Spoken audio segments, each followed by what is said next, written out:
Hello, listeners, or maybe I can call you my fellow randoms. Welcome to this, our sixth episode of What's Your Random Podcast. I'm Kev Duffy, and over the course of my conversation today, I'm going to discover and celebrate independent creativity from the inception of an idea to the practicalities and process of bringing it into being as a creative work of art.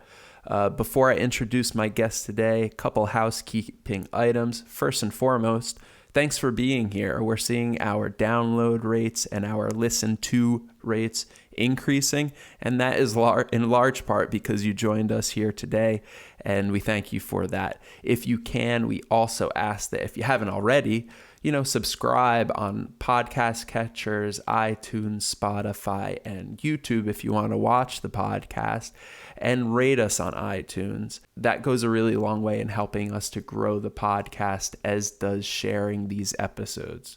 If you have a favorite out of all of them, please share it. That goes a really long way in helping us to grow our audience and bringing more people into this discussion and the discovery of independent creative people and their minds.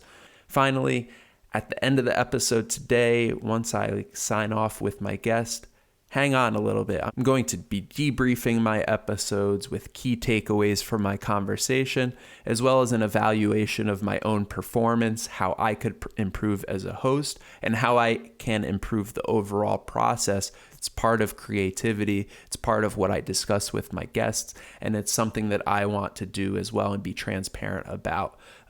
What did I like about the episode? What did I not like about the episode? And how can I improve it moving forward? That's the creative process, isn't it? Okay, without further ado, I am introducing my guest today, who is Jeffrey Johnson, the writer and creator of an expansive universe behind Ennead, the Rule of Nine, a comic that is currently being funded on Kickstarter. Jeffrey has created a world within itself. It's very well thought out. Has a great foundation, and I'm excited to see him build on it. So if you haven't done so already, pause this episode with every intention of coming back. Pause the episode, go to Kickstarter.com and check out Ennead, the Rule of Nine, Jeffrey's new project. I think we're all going to want to be a part of his exploration of this new world over the coming years, and it's going to take years to tell this really robust story. I'm excited to have talked to Jeffrey about it, and you can listen to that conversation now. So here is Jeffrey Johnson. Enjoy the random. Welcome to What's Your Random? I'm reading from my own script here because I created a new tagline. What's Your Random, where I discover and celebrate independent creativity from the mysteries of the inception of an idea to the practicalities of process. And my guest today is Jeffrey Johnson. Jeffrey, thanks for joining me. Thank you for having me. Yeah, and Jeffrey has a Kickstarter that's live right now for his comic book. So we could just jump right in, and you could start talking about that, and then we'll get into all of the random from personal things to the universe that you're creating. For sure. And again, thank you for having me. Ennead, the Rule of Nine is the title of the comic. And before talking about the comic, just really quickly, I can think back to the beginning of this year. I had a conversation with a friend over some coffee pre-shutdown. So this was totally not socially distanced. We were at a table that was about 3 feet long, in a past life now. And this is a buddy of mine who I had trained a little bit in the gym. It's what I do for a living. I'm a fitness coach. And he and I were talking about Star Wars. We're nerds. We were talking about Star Wars. We were talking about Jedi Fallen Order. It's a video game, really fun video game. And it just so happened that I let it slip that one of the comics that I had been scripting, and he was like, wait a minute, I've known you for how long? And you script comics? What do you mean? And so I, rather timidly shared with him what my idea was. And what I shared with him, and I'm doing this because I think it's interesting to tell what I shared with him a year ago and what I'm going to share with you today, and to just to set how much the idea has grown. Really, I said, well, I have this idea. I've been writing a comic. It's a fantasy comic. It centers around a king who has two sons, and one of his sons wants to be just like him, and the other son doesn't really, want to live up to his father's image. And it just so happens that that kingdom has fallen into a war. They're being invaded by this other kingdom, which is probably going to be an empire. And he thought it was a cool idea, so he said, "Why don't you write it? I'll read a couple of pages of it, give it a shot." What I didn't share with him then was that I had been practicing scripting comics since about 2015. So I figured, all right, so I have my first beta reader. Awesome. So I wrote something up and I sent it to him probably within 2 hours. And he read it and he's like, all right, this is good. And it was really just that little nudge from a friend saying, oh, this is good, that led to me being on Kickstarter, 6 days away from my Kickstarter being completed, already funded, and Already what. successful. Yeah, congratulations. Thank you. And what Ennead the Rule of Nine is today, it's a story that has four major perspectives. The first one being a medieval bounty hunter who is looking for a peaceful, fresh start after a life of violence and chaos. It follows a queen who has inherited this paradigm shifting new government known as the Ennead. And they center their political universe around what her grandmother coined as the rule of nine, which we can talk about. And it also follows King Julius Caesar, who is Queen Ilaria's husband, who is at the border staving off what looks to be an invasion, but maybe just some guerrilla forces kind of, plan a little diversion. We have some fun with that early on in the book. And the fourth perspective is yet to be introduced, but that is from a mystical kind of classic fantasy creature, fantasy race. And her name is Niawi, but I've yet to really introduce what she's doing, so I'll hold off on that. But that's kind of the broad strokes of where it was and where it is today. I know there's a meme floating around out there, how it started and how it's going. So kind of timely to shape it that way. Yeah, thanks for the introduction. And I guess my first question is just building off of, you had this seed of an idea, you shared something with a friend. When you shared it with him, was that something that was pre-scripted, or after you spoke with him, you were like, all right, I'm going to do this, went home, jotted it down and sent it over to him? When I mentioned it to him, it wasn't scripted at all. I had been, so when I left my previous career as a teacher, I wanted to continue to, really just do something that I felt allowed me to express myself. Teaching I felt like I could be myself as a teacher. So one of the first things that I did is I said, you know what, I want to start writing. And I enjoyed comics. I enjoyed, fictional tales. So I started scripting some dystopian and post-apocalyptic things, all the rage back in 2015. Walking Dead was at its height. Negan hadn't come in and destroyed everybody's livelihood, so I was like, you know what, let me just jump in here and really and see what I can do. And so when I was talking to that friend, I was actually really just explaining to him how I had the idea of pulling one character out of one of those older stories into a new story of their own. So King Julius was actually based on a character who wasn't really a king at all. He just was the protagonist in one of my other stories. And he didn't necessarily have sons who didn't want to follow in his footsteps. He was struggling with an identity crisis in this other post-apocalyptic setting. He was a character who was trying to figure out what kind of person he wanted to be in a world with no rules. And I couldn't make that story work. I couldn't figure out, I had written myself into a hole and I couldn't figure out how to get out. I had all these scenes that didn't really match. And I had one scene in particular. And because it serves as a spoiler, I won't share the scene with you, but it was a scene that I couldn't get out of my head. I had actually dreamed it a few times and I was the protagonist. So when I mentioned this to this friend, it was really just me kind of stream of consciousness. We had gone from talking about Star Wars to talking about other kind of fantastical stories. And I was like, I have one of those. Really not thinking. Of course, I didn't have one of those. I didn't have a well thought out story at the time, but we were just geeking out. And Yeah. I never really thought that he would say, "Oh, well, I'd be interested," and we can talk about why that meant so much, or we don't have to. But when he said that, something clicked, and I figured, okay, all right, if one person would read it, then maybe it is worth writing. Yeah. And how much had you written for that other story or those other stories, like in terms of volume? And you said you kind of wrote yourself into a corner. How deep were you into the story when you hit that point? So I had three stories at that time. Uh, One was called Gene Editing. I had heard probably back around the same time. I had heard about CRISPR-Cas9. Have you heard of this? Yeah. And that blew my mind when I first heard about it. So I had written this comic about. Can you explain that just for people who are listening as a Sure, reference point from your sure. perspective?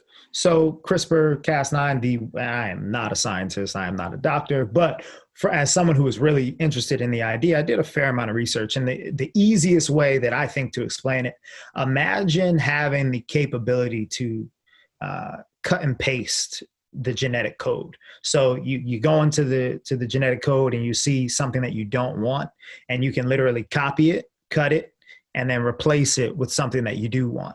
And there's some tests going on over in China that most of the rest of the scientific world is not happy about, but they're experimenting with this technology, and it's shown some early success. And when I heard this, I probably heard it somewhere on the Joe Rogan podcast or something like that. I'm a fan of the Rogan podcast, and he always has guests on teaching me things that I would have never otherwise thought about. And I kind of went into a deep rabbit hole about that and decided to write a story about it. So in that particular story, I was actually probably 2 or 3 issues in, and I sent that to some artists early on, and they were like, "Dude, the script is terrible. Like, I don't know what you want. This doesn't make any sense. You got to figure this out and then send it back."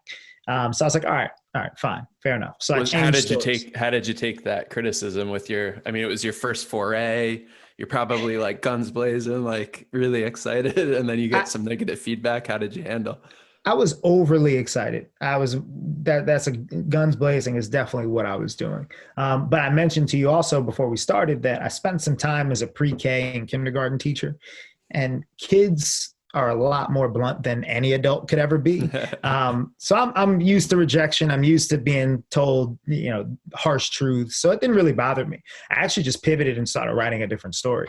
And the next story I wrote, I called it Sequel. And it was a kind of a romance, maybe not horror, but romance and supernatural kind of a story.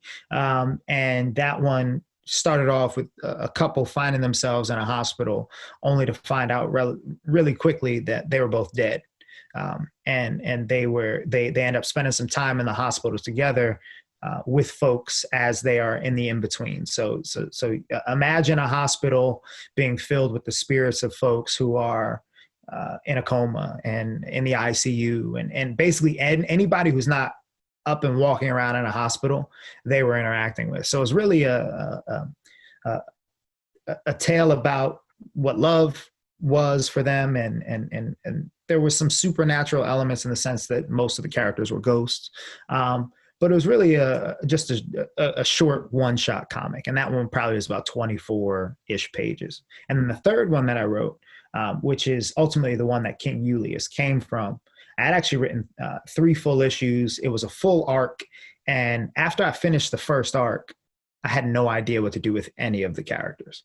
No clue. They had all played out a storyline, but it was so over the top that once they had done this thing that they had done it was a post-apocalyptic setting. There were, biker gangs and all types of weird violence.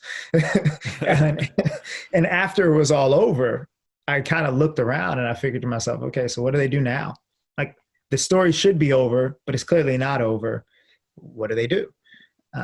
And so basically I took one of the over the top things that King Julius did, and I turned it into the opening scene of my comic now. Um, so Which is phenomenal, by the way. I was lucky thank you. enough you shared with me Thank you. the teaser, and it certainly teased. Yeah, we've got about twice that amount done now. We are 6 pages away from the full comic being completed.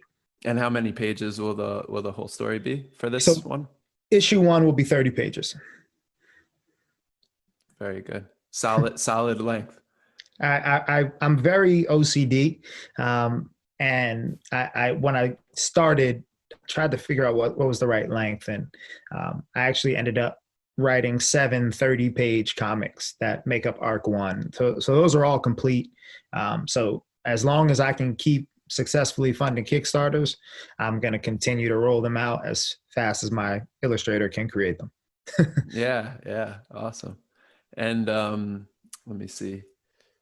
Yeah, so you kind of took some of what was in a previous story of yours and maybe what you liked best about it, and then harnessed the energy of that one element to create the story that you're basing your current comic on. What struck me with reading through some of the Kickstarter materials and engaging with what is available online is the potential scope of this universe. Is like, all right, he's creating a situation where kind of anything's possible within a fantastic realm. You allude to in the Kickstarter itself, magic, and mystical forces, and then you have political intrigue. There's a lot of different directions you could take it, and I wonder how much of the world is mapped out. So I guess, like, if we're thinking about the Earth as a globe, do you have, like, okay, I know that there's one hemisphere, and down in this hemisphere there might be something here. Do you have a full understanding of the whole globe, or is that yet to be created and Uh, fleshed out? it's created, it's flushed out. We didn't talk about this beforehand, but this is Zoom. Can I share my screen with you? Yeah, if you can. All I right. haven't done it, so Let's see what happens. I might Oh have man, it to says you allow disabled you. it. Yeah, I will enable it. Let's see. yeah. And while you do that, I'm just gonna close on my private emails. So That's fine. not that there's anything super interesting there. So as you're doing that, because I would love to answer that question with the actual map up, because Yes, by all means. All right. So let's see. And for those of you listening on a podcast app, iTunes or Spotify, we do upload these episodes with video to YouTube as well. Just search "What's Your Random" and you'll see this awesome map that I'm looking at now. and I'll do my best to make it interesting to your listener only crowd. So this is the world of Amashik. Amashik is actually a flat world. I wanted to have some fun, and so when you said globe, I was trying to think of something witty to say, but I couldn't. So I'll just tell you it's flat. So that's first things first. So what you're looking at is a world that actually. So I mentioned to you that I took a lot of ideas and kind of mashed them together to come up with this story. So I took a character from an old story that became King Julius, who was one of the major players in Ennead, the Rule of Nine. And then, have you ever heard of a website called World Anvil? No. So World Anvil is a website that will allow you to world build, and you can use their free package or their premium package, but basically you can go in and you can create world histories, you can create lore, you can create cultures, you can create religions, anything you want, and it puts it into an organized, desktop friendly setup that will allow you to create stories around said world. So a few years ago, I created a random world, and I started building cultures and religions. I was a philosophy and religion major as an undergrad. So I always had fun with hypotheticals. And when I found World Anvil, the inner fantasy nerd in me went nuts. And so I built random worlds, random, stories in history. And ultimately, a lot of those make up the bedrock of Amashik. So what you're looking at is a world that looks like it's literally pulling apart. So you imagine, for those of you who can't see, Pangea, right? Pangea, when Pangea was, it was one supercontinent, and then slowly but surely that started to break up into more supercontinents that eventually made their way over, millennia to look like the world we see today and the map we see today. So I created a world that was not yet where we are in terms of tectonic displacement, but definitely there's some activity. And for those of you who are super nerdy, you might be wondering, well, if it's a globe and the Earth isn't, if it's flat and the Earth's not rotating, why is there tectonic activity? Magic, duh. So it kind of saves me. I haven't figured out a better answer than magic, duh. So bear with me. I'll come up with something along the way. But so this world has, I would say, really 6 major continents. Only one of them plays a part in the first arc, and that's the Republic Kingdom of Athea. So that is the major. So, for if you're actually looking at this, that's the upper right portion of the map. And that's where all the fun stuff in issue 1 is taking place. So that world is really a mix of aesthetically medieval Europe, but politically revolutionary America, revolutionary United States. That's the simplest way to put it. I wanted to have some fun with the cultures that I built. So the rule of 9 is a very Republican in the original sense of the word, political ideal. And we can talk more about that in a second. But so that's what's going on in the upper right. In the upper left, you have what I refer to as the Dabashi Empire. The Dabashi Empire is what I imagine would have happened if the Byzantine Empire and and a few of the ancient Chinese dynasties had a baby. So aesthetically there, I'm pulling from both of those cultures, and politically and militarily, I'm pulling from them as well. So I wanted to take 2 really well-known and really strong centers of the ancient world, ancient and medieval world. They were staples for a long time. And so I pulled from there. Over to the left, you see, if you're looking, you'll see just what looks like 2 small little pieces of land. That's actually a whole nother continent. We'll get off the page. Off the page. And those are the United Provinces of Lakmi. So the United Provinces of Lakmi are really the Wild West, that are being held together by some strong men, so that historical idea of a strong man. But there are a few of them. And so that's a place that not many people go, but if you read the sampler, you'll notice that my main character, who's someone else we've been talking about, he's been there. And he's lived to tell the tale. So that's what's going on over there. The floating forest of Gi down at the bottom, that is, it's an island, and it's an island that's shrouded in mystery. They refer to it as a floating forest because it is a very lush island. And, if you're looking at the map, you can kind of see that it fit in somewhere just below the empire. So the empire is known for having fertile land, et cetera, et cetera. But there's a whole lot of mystery shrouding that. There's a lot of lore there. Some people think it's haunted. Some people think that, it's an evil place. And there's a reason for that. Directly next to that, you have the old lands. The old lands are also shrouded in mystery, and people are 100% sure that that's haunted. People go there and are possessed. People go there and wander off and are never seen again. That is a place that people steer clear of. And then the islands of Kavana down at the bottom, that is an amalgam of native cultures from the pre-colonial era. So, I have a mix of some Mesoamerican influences down there.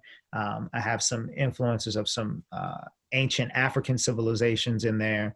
And I wanted to pay homage to cultures that aren't typically represented in epic fantasy by giving these cultures their own dominant kind of place to play with within this world. So yes, the world is well thought out. Yes, there's things going on in all of these places. And one of the really cool things that I'm doing is I'm writing one-shot comics, so 12-page comics from various perspectives all over this map.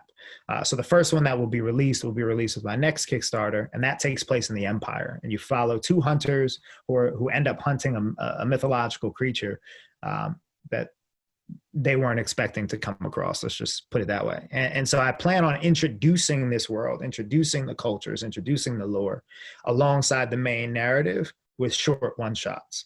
And, if people keep reading them, then maybe one day they'll turn into their own standalone series.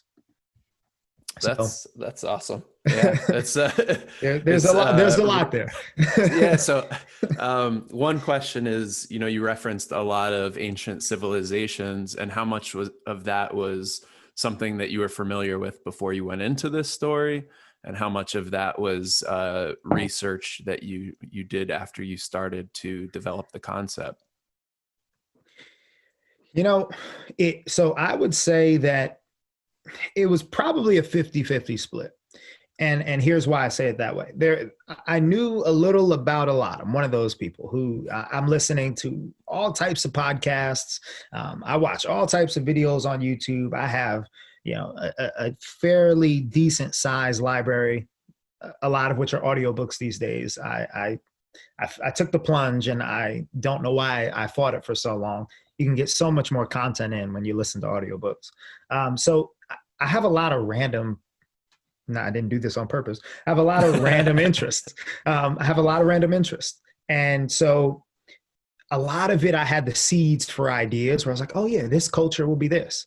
But then when I really wanted to flush out a religion and a political system that respected those cultures, that's where I had to do more research. And so 50-50. I had the idea, I had enough understanding to make decisions on, okay, I want to combine these two things or these three things, but I didn't always have enough behind that to then write the story from there. So I had to do a bit more research. That's also why the story starts in the Republic Kingdom of Athea, because politically and almost spiritually, it is America immediately after its founding.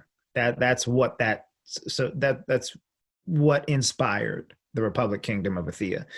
Almost if I had a magic wand and could have, and how arrogant of me to say, come up with a better idea than, the Declaration of Independence and the Constitution and et cetera, what would I have done? And so that's what the Republic Kingdom of Athea is all about. And I try to spend the first arc telling a story that is enjoyable on the surface, that's fun to follow, has some meaning to it, but also at the same time, there's definitely a bit of reflection about what America wanted itself to be, what America has become today, and how those two things are connected, how they're disconnected, how they can still work themselves out. So that's ultimately why I ended up starting the story where I started it. Anatu, who is my main character, isn't from the Republic Kingdom of Athea.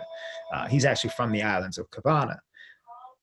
But I didn't know enough about the cultures that I wanted to pay homage to center my story around them. So they come into the story a little bit later because I wanted to write the story, but I also knew I needed some more research to do. So there's. And when you, sorry, go ahead. No, go ahead. Yeah, when you're flushing out, like, say, a culture, how much of it is done at a given time, and how much of it is something that you write for like a day or 2 days and then put on the shelf, sleep on it for, a day or a week, a month, and then revisit after you've accumulated more knowledge and better understanding of your whole universe, so that, in my experience, when I write, and I have written and conceptualized at least a larger universe type story. And one of the things that I've done was to, create the general idea. So in your case, like, maybe I would make the culture, these are kind of the groups I want represented. I'd start writing a little bit for each, but I would only get to 40% if I was lucky. Then I would write a little bit of the story. And once I got a little bit further, I wrote a 30% of the story, let's say, I could revisit the culture and see how I could write the culture to better fit into the story. And you find that kind of synergy. So that's my experience. It's hard to ask the question without giving an example. So if you could kind of parlay that into your writing process, how you conceptualize these multifaceted group, you have so many cultures, so many religions, so many groups of people, so many regions. How do you establish what they are as you write the story, and what's your process to tie them together? So it sounds like our brains work fairly similarly. Yeah, I agree. It's kind of scary, actually. The way that I describe, and maybe this will help, the way that I describe my brain is like a spider web. If you ever look at a really large spider web, it's all connected,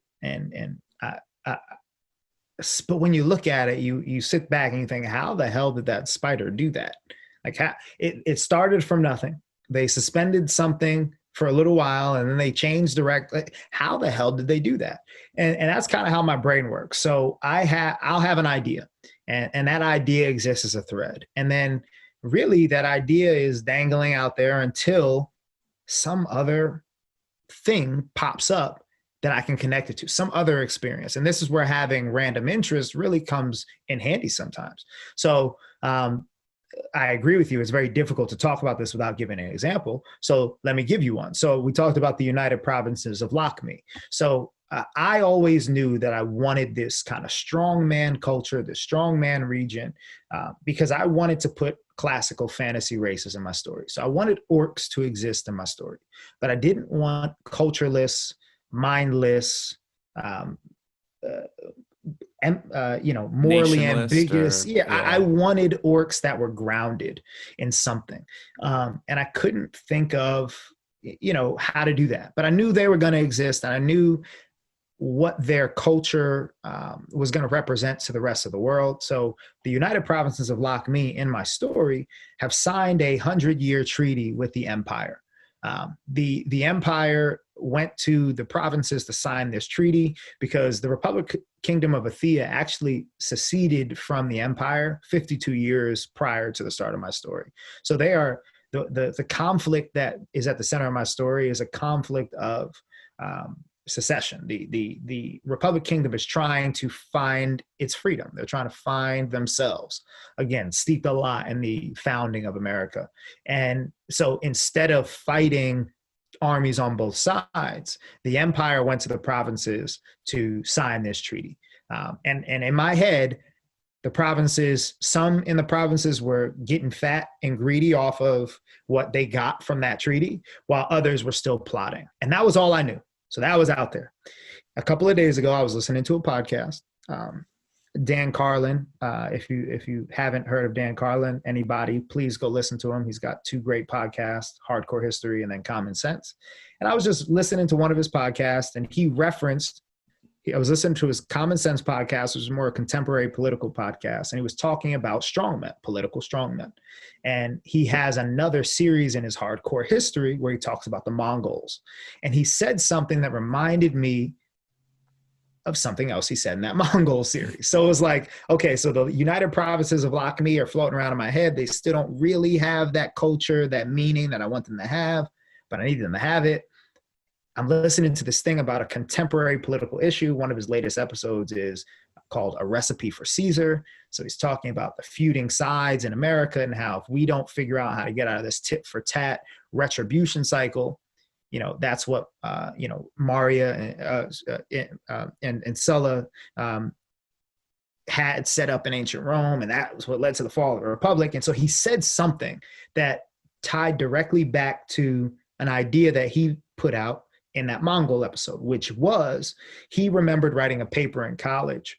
And he wrote a paper that explored the positives to the Third Reich in Germany. And Dan Carlin is not a Nazi, but he was talking about the ways in which the world had to respond to Nazi Germany and the good things that came after that. And could we not look back with that same lens all throughout history and study figures like Napoleon, study figures like Genghis Khan? And that's where he started this episode about Genghis Khan, where he explores the brutality that was the Mongol Empire under Genghis Khan, but also the really rich culture that he built through conquest. And it hit me. And I was on this walk with my dog, and I was like, oh my God, that's the culture that I can use to shape my provinces of Lac-Me. So that's how it works. Like you keep an idea, like you said, you keep an idea, you sleep on it for a long time, sometimes an indeterminate amount of time. And when you are struck with an idea that reminds you of that thing that you are sleeping on, you have to immediately, like a madman, just write it down. So I was on a walk with my dog at the time when I was listening to the podcast. I squatted in the middle of the road and I typed out probably, 500-word short little blurb. Yeah. And then I went on my walk, and it was, and so that's how it works. It's like a spider web. You never know how the thing gets put together, but once it's put together, it makes sense.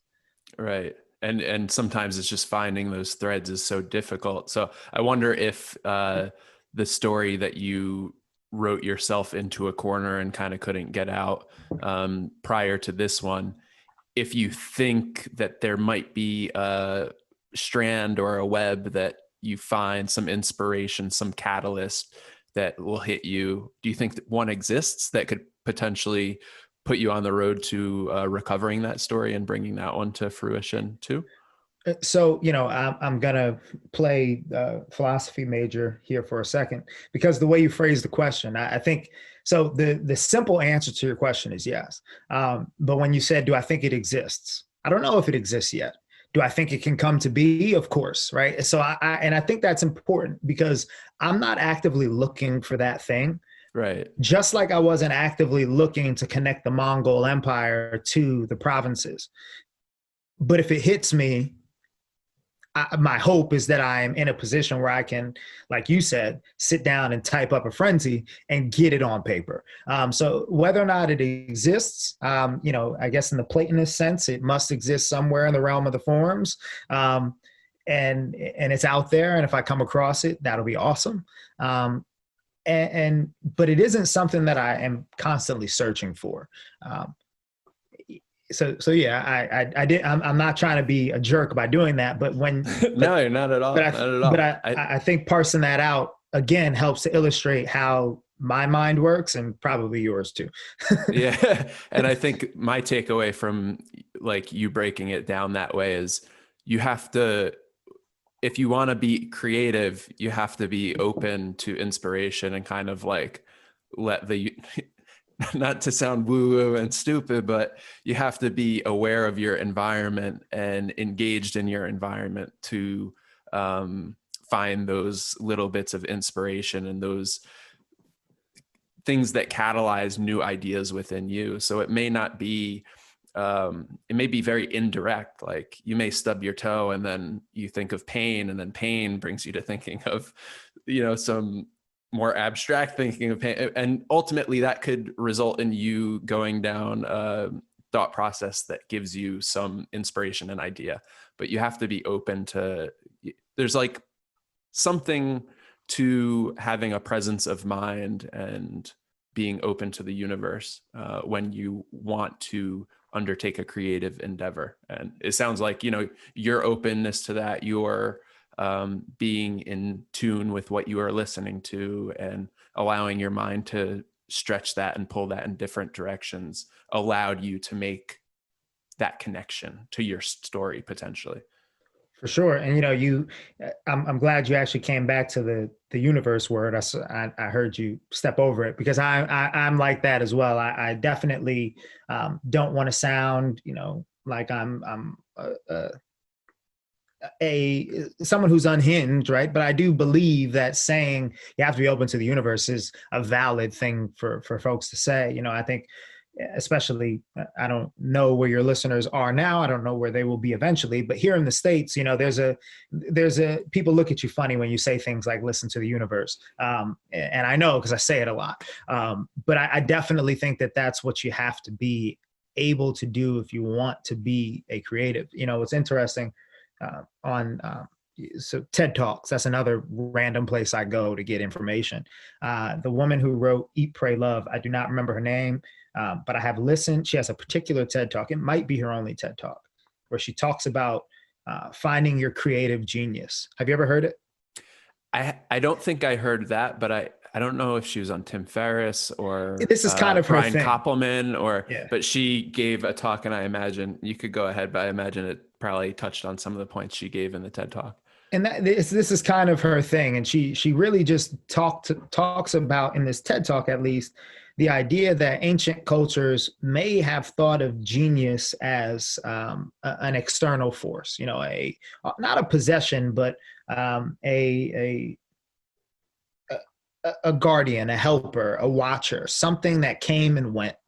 And she talks about the word muse and how oracles play into this idea of genius being something that is fleeting, that we don't really have control over. And I'm not calling myself a genius by the modern use of the term, but I do really prescribe to the way that she at least details the ancient use of the word. I feel like creative genius is this thing that hits you. She describes it almost as, she talks about being on a hill and seeing, and she's quoting someone who says they see a song coming and they turn around and they try to run home as this song is chasing past them or running past them.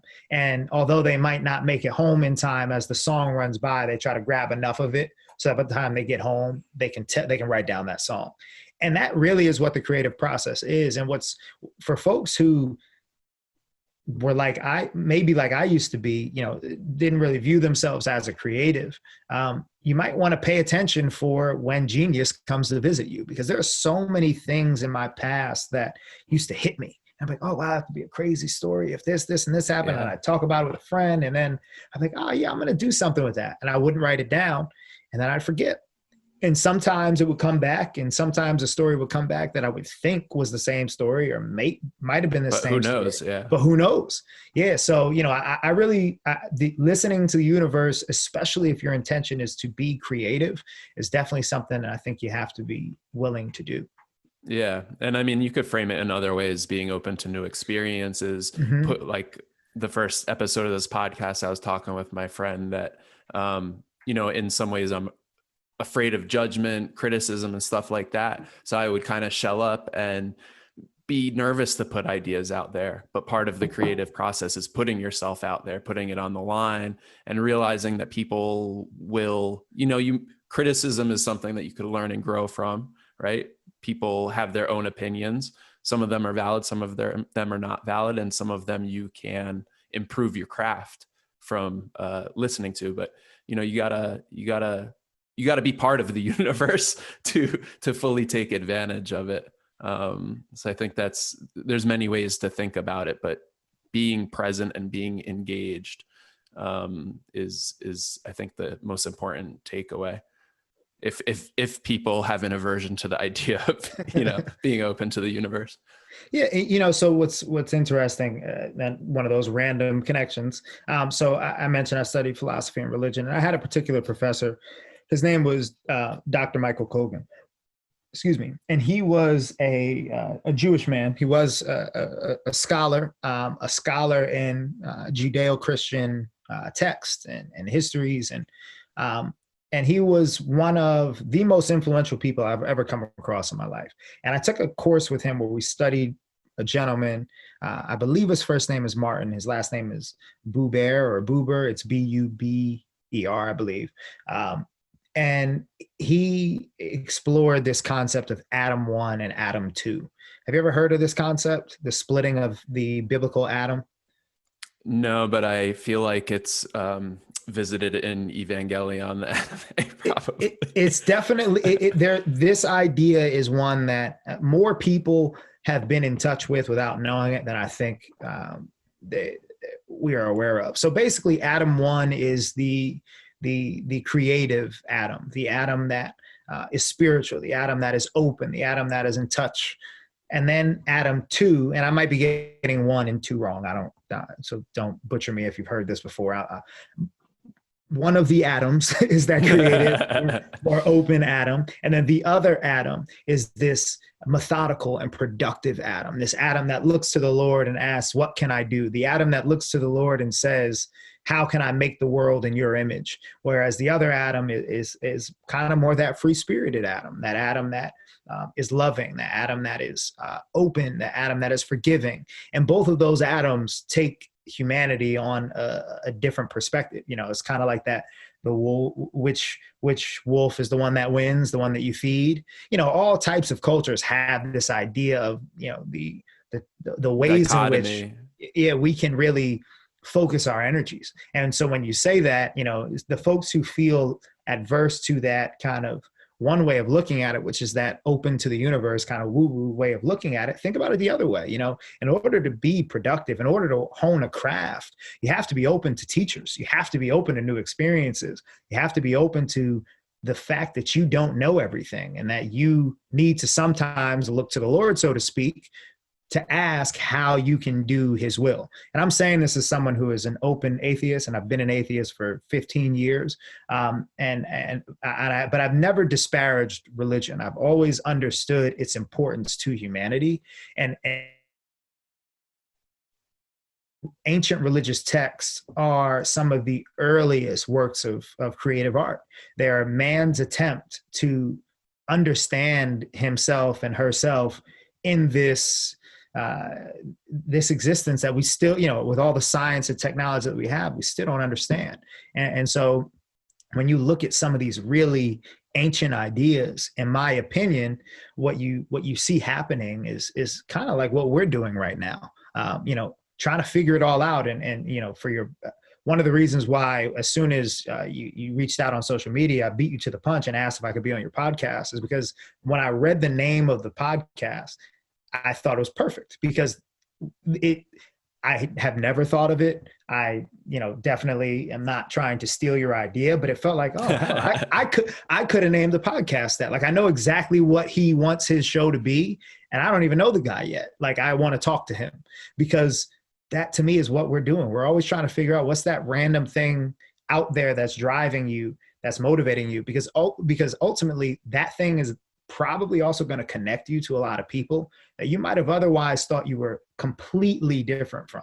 And so I just to commend you on, you know, kind of running with this thing. I think you're onto something, because when you really sit down and ask people, what is that thing that you really get excited about? You know, there's going to be at least 10 other people who also get excited about that thing. And you make the world a smaller place with each one of these conversations. So kudos to you. I think it's a really cool idea. Thank you very much. And I think even if you don't directly relate to somebody's specific random, it's just that level of excitement is contagious. And that's why I want to know all the randoms out there.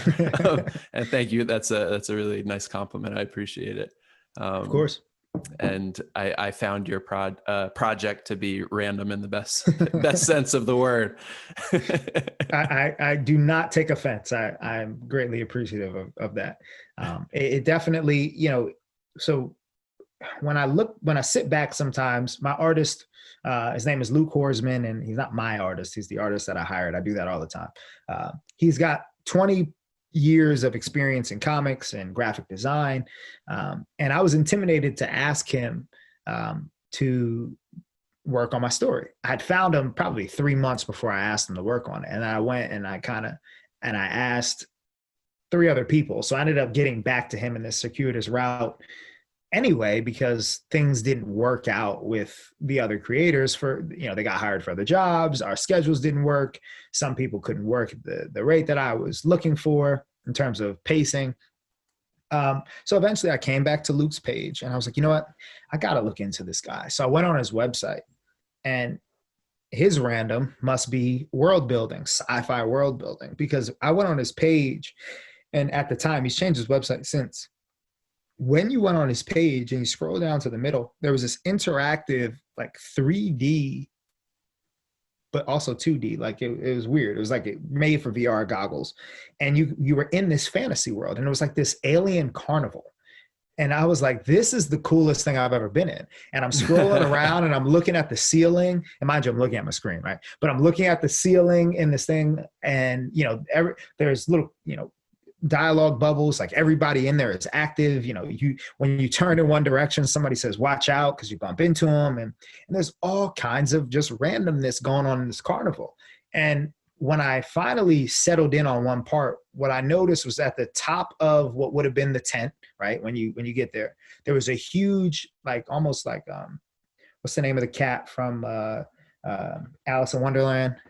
A figure that looked like that big smile that cat has. Cheshire, something like that. Yes, Cheshire cat. And he had one of those at the top of this thing. So I'm like, this guy has really thought this out. This is a beautiful display of his imagination. If he wants to work on my world, he'd be perfect. And it was that random Cheshire cat that really just pushed me over the edge and said, this guy has something that I think I could relate to. And lo and behold, he responded back in 5 minutes and said, oh yeah, of course I'd work on the story. This is great. And we've been flowing ever since. And I think the takeaway from that is, you don't know unless you try, and you're not going to do something unless you start. And I think that's like for anybody who feels like they have writer's block or like just can't get over the hump to actually bring into existence an idea in their head, just like do something, whatever it is. And then when it comes to reaching out to somebody who you want to collaborate with, like, you asked, he said yes, and you have an amazing product that's on its way and, already funded on Kickstarter with days remaining. So if you didn't put yourself out there, so to speak, to return to my previous comment, you would not be here today. And I'm so happy to have you. And you wouldn't be here in the sense of having this comic that's coming to fruition. For sure. And, we talk about putting yourself out there. And one of the things that comes with that is willing to laugh at yourself and be vulnerable and things that are really kind of on trend to say right now. But they really go a long way. And I kind of have a funny story here because a few weeks ago, my wife is going to listen to this and she's going to piss herself because I'm saying this in public. Thank you in advance. But so I decided, I mentioned to you that I'm going to do these short one-shot comics. And I wanted to get other artists to work on this so I could, because these things are happening from around this planet and they're different cultures. So I figured if there were subtle differences in the artwork, similar style, but different hands definitely would produce subtle differences. So I wanted to find other artists. So I started reaching out to artists and I reached out to one artist. And what I do when I reach out to artists is I kind of craft my message and then I tailor it to that individual, right? When you're blasting on social media, everything can't be 100% personal, but just trying to make it as personal as possible. So I crafted this message and I sent it to him and the guy was nice enough. He was like, yeah, I'm pretty busy. Like I've got some, arthritis right now and I can't take any more clients. And I was like, okay, well, if you're interested, like, down the line, when you feel better, let me know. He was like, oh yeah, sure. And it was very, very short. And I figured, all right, well, he's just not interested. Fine. Well, 2 days later, I went back and I was like, all right, I'm going to copy and paste that message because I found someone else that I wanted to send it to. And I copy the message and I paste it into the text box to send to the next guy. And as I'm editing it, I realized that I described my fantasy, my story as an erotic fantasy that I thought, and what I said to him was, I said, hey, and I said his name. I was like, I think, I love your work and I think your style would be perfect for my erotic fantasy. And I want you to tell different perspectives from this world. And then I went into like really serious detail about what I wanted him to tell a story of. But again, he read all of it as though it was a story about sex in a fantasy world where there are elves and orcs. And I was like, oh my God, like From this. different perspectives that might actually be Yes. interesting. Right. But Right. So like, I was like, oh no. And so this is 2 days had passed because I sent it and just thought he wasn't interested. And so I reached out and I said, look, I realized that my phone auto corrected epic to erotic, which I guess might say something about me anyway. I don't know. And and he just responded. He was like, well, I have been laughing about it for about 2 days, so I don't mind. And so I imagine he blasted that to his friends. So, those type of things are the things that when you're younger and when you're, stepping out into the world, you're thinking about sending resumes and sending pitches. Those are the stories that are like nightmare stories. But as you get older and as you're comfortable putting yourself out there, they're just fun to laugh at yourself about. And, so now the going trend with my family, because of course, when my wife heard this, she told everybody, they all call me and ask me how my erotic fantasy is doing on Kickstarter. So it's something that I'll probably never live down.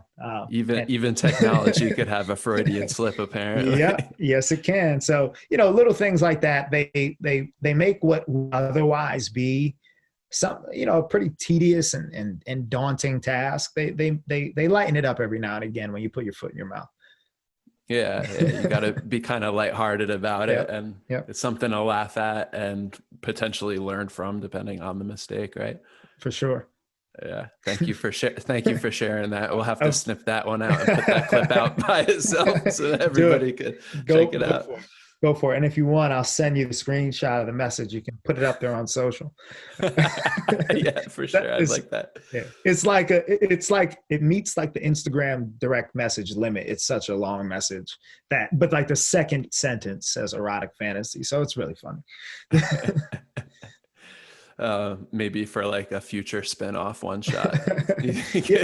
So that's what everybody keeps saying. Like, all right, you're laughing at it, but like maybe you should actually do it. And I'm like, guys, like my wife and I are expecting in February, and I don't know that I want my kid to go through school in the off chance that this thing makes it. I don't want my kid to go to school and say, oh, is your dad the one that writes like the porno comics? It's like, I don't know that I want my kid going through that. Kids can be rough. And to anybody who's into erotic comics, do your thing. But I want to save I want to at least be able to look my teenager in the face and ask them if they're okay with me doing that type of a thing, rather than randomly subject them to it. Well, good on you for thinking it through that deeply. I told you, man, I was a school teacher. Kids are harsh. That's something that they wouldn't let go of. Yeah. So speaking of kids and stuff, like, what was your inspiration? What were you reading when you were growing up? Is there a thread that you could tie that goes further back into your personal history in terms of inspiration and experiences? For sure. So I went to a relatively small middle school in my town, and because we were a newer school, they weren't necessarily a gifted and talented school. They always wanted to be that. I think that's how they framed themselves. But it was just a normal public school. You could go. You didn't have to pass any tests or anything like that. But the reading list was something that did differentiate it from other schools. So when I was in the sixth grade, the first book that I read was Beowulf. Literally, the first book of the school year was Beowulf. And I didn't pick the school because of Beowulf. I didn't know what Beowulf was at the time, but I loved it. And I probably in my lifetime have read Beowulf 5 or 6 times. And what I did immediately after reading Beowulf is and my teacher probably floated it out there that there was the alternate perspective from Grendel's perspective. There's this, and it's just called Grendel.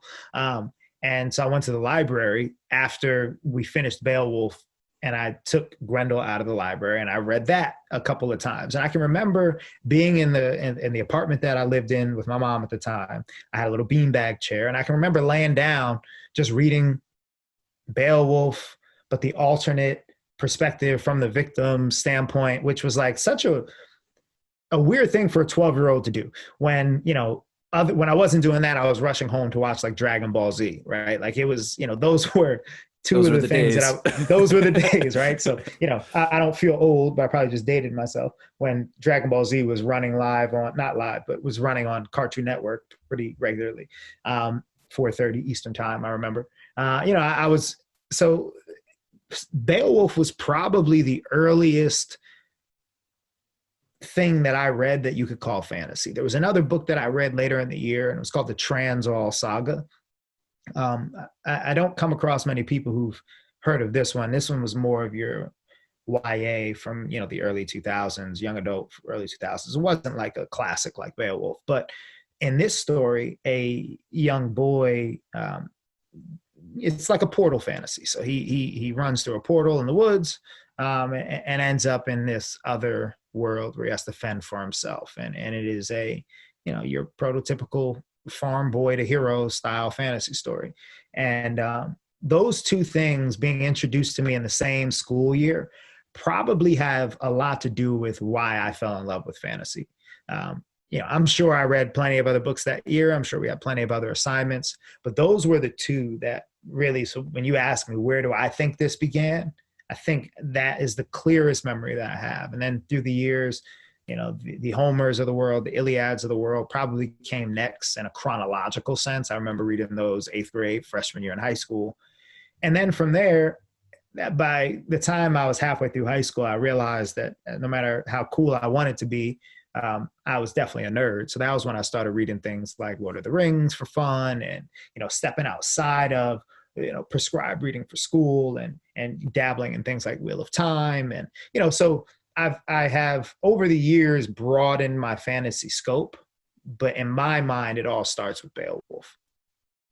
Awesome. Yeah. And why comics? You are obviously world building. What you've read and engaged lends itself to like really deep and heavy descriptive writing, which you seem really well suited for based on the universe that you're creating and the way that you're describing it here today. So why did you decide on the medium of comics?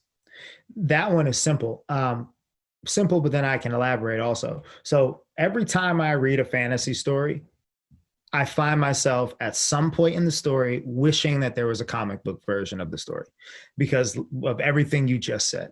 When a fantasy story is done right, you want to live in the world. You want to be immersed in the world. You want to feel it. You want to see it. You want to smell it, because that's what the authors are spending 90% of the time doing.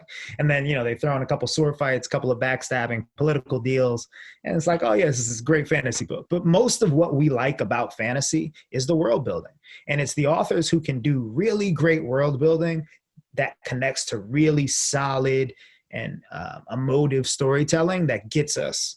Lord of the Rings, I don't know when's the last time you went through Lord of the Rings, if it's something that you enjoy, but Lord of the Rings at 30 is a whole lot different than Lord of the Rings was at 16. Oh, interesting. Yeah, tell me more. I'm curious. Because I'm sitting and I'm listening and I'm like, there is so little story, and I am not being offensive. This is not a pejorative. There is so little story in the Lord of the Rings.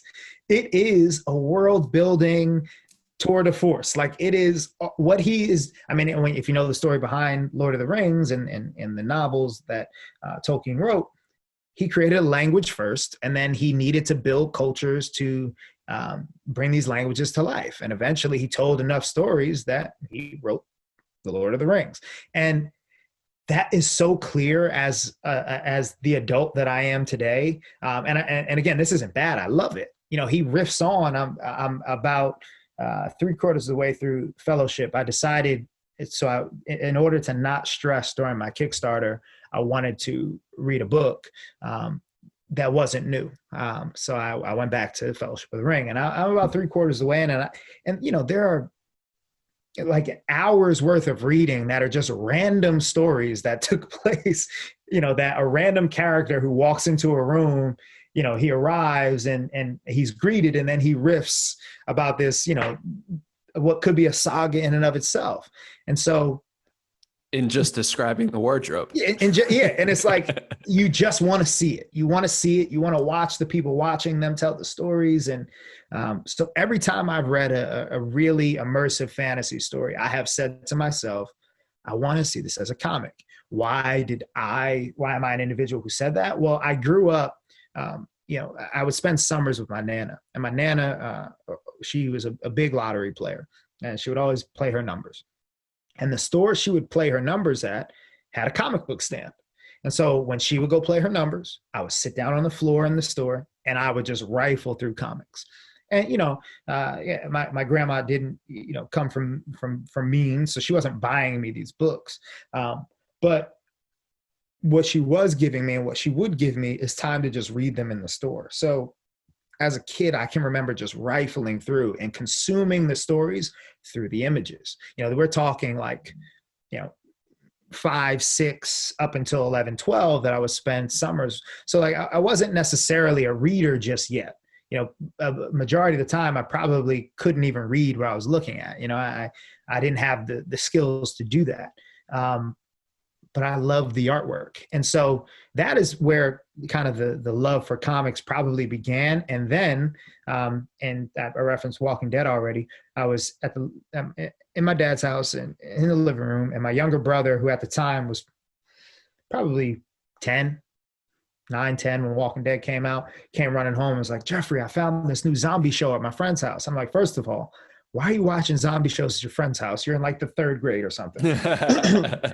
But I will certainly watch it with you. What is it? And it was The Walking Dead. And so he and I binged the first 6 episodes of The Walking Dead. And I was like, this is great. Like, I want more. So the second you finish a show in that frenzied binge watch fashion, you Google when the next season's coming out. And it was then that I discovered that this was a comic book. And so The Walking Dead was the first comic book that I read as an adult. So cool. As a kid, I had these, and that probably makes sense now considering the style of art that I chose, the black and white, the very kind of, not basic, but just the gray tones. I chose that because of how big of an effect the Walking Dead series had on me and getting me back into comics and really into comics for the first time. Because, if you what I was reading most pre-Beowulf was those comics that I would rifle through, and then whatever else people were reading to you, those like chapter books and things like that, like Goosebumps and all that stuff. And then I got into fantasy in my preteen and teen years, and then going into my 20s, my brother came home and wanted to watch The Walking Dead, and it reminded me that I really enjoyed comic books, and so that's probably the 3 major reasons why Ennead the Rule of 9 is a comic book. Because whenever I read, and I'm a big, I mentioned Tolkien, I'm a big George R. R. Martin fan, and I've read A Song of Ice and Fire an unhealthy amount of times because he won't release the next book. And I love him, and I hope he makes it, and I hope he finishes soon. And I'm not rushing him. I am telling a story that is like 10% of his first book, so I have no right to rush him. But I just, every time have you read A Song of Ice and Fire? No. Have you watched the show? No. Good. I don't know anything about it. So none of this will matter to you then. But there's a spoiler alert. Should we throw that out there for some people? What I'm going to discuss doesn't take place in the show at all. There's a character by the name of Brienne of Tarth. She's a knight, and in Westeros, women aren't supposed to be knights. But one of the things, George R. R. Martin connects her to this very important person in the mythos that is the Game of Thrones, universe, and he tells a tale of Brienne and a companion. I'll make this as spoiler free as I can. In the book, she's with a companion, and basically she's just journeying through Westeros on her own, as a woman who's, over 6 feet tall. They describe her as ugly. She wants to be a knight. She's a fighter. And so she sticks out like a sore thumb. But, what she does and the things that she does and the battles that she gets in, to me, there's some of the best pieces in the Song of Ice and Fire universe. And all I could think of whenever I read her chapters is I want to see this.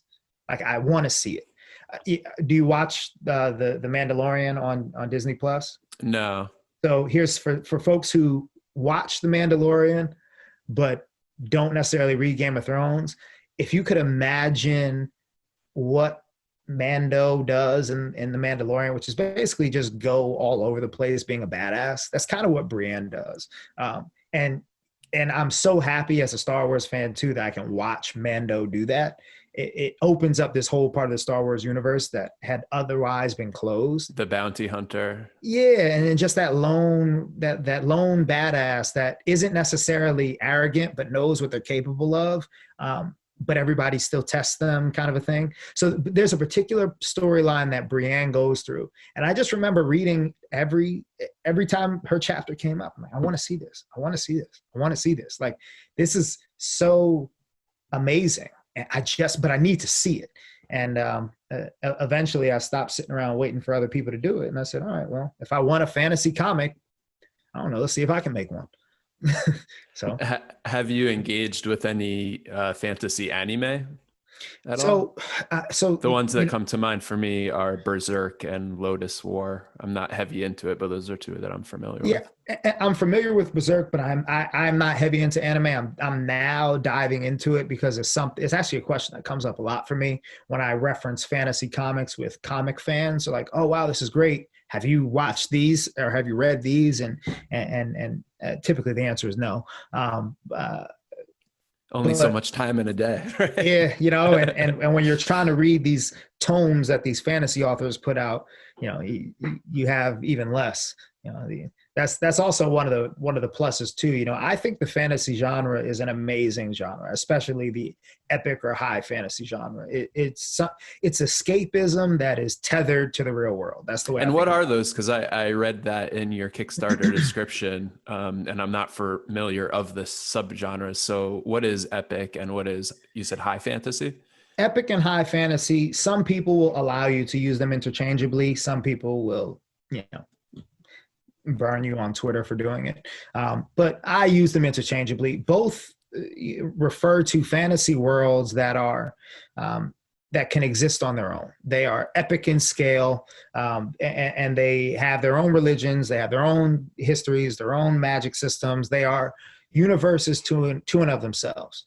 And the only difference that some, at least as far as I know, will make between high and epic is that high fantasy denotes swords and shields, and that high medieval fantasy era, that high era, which would be, what we would imagine all the medieval European fantasy.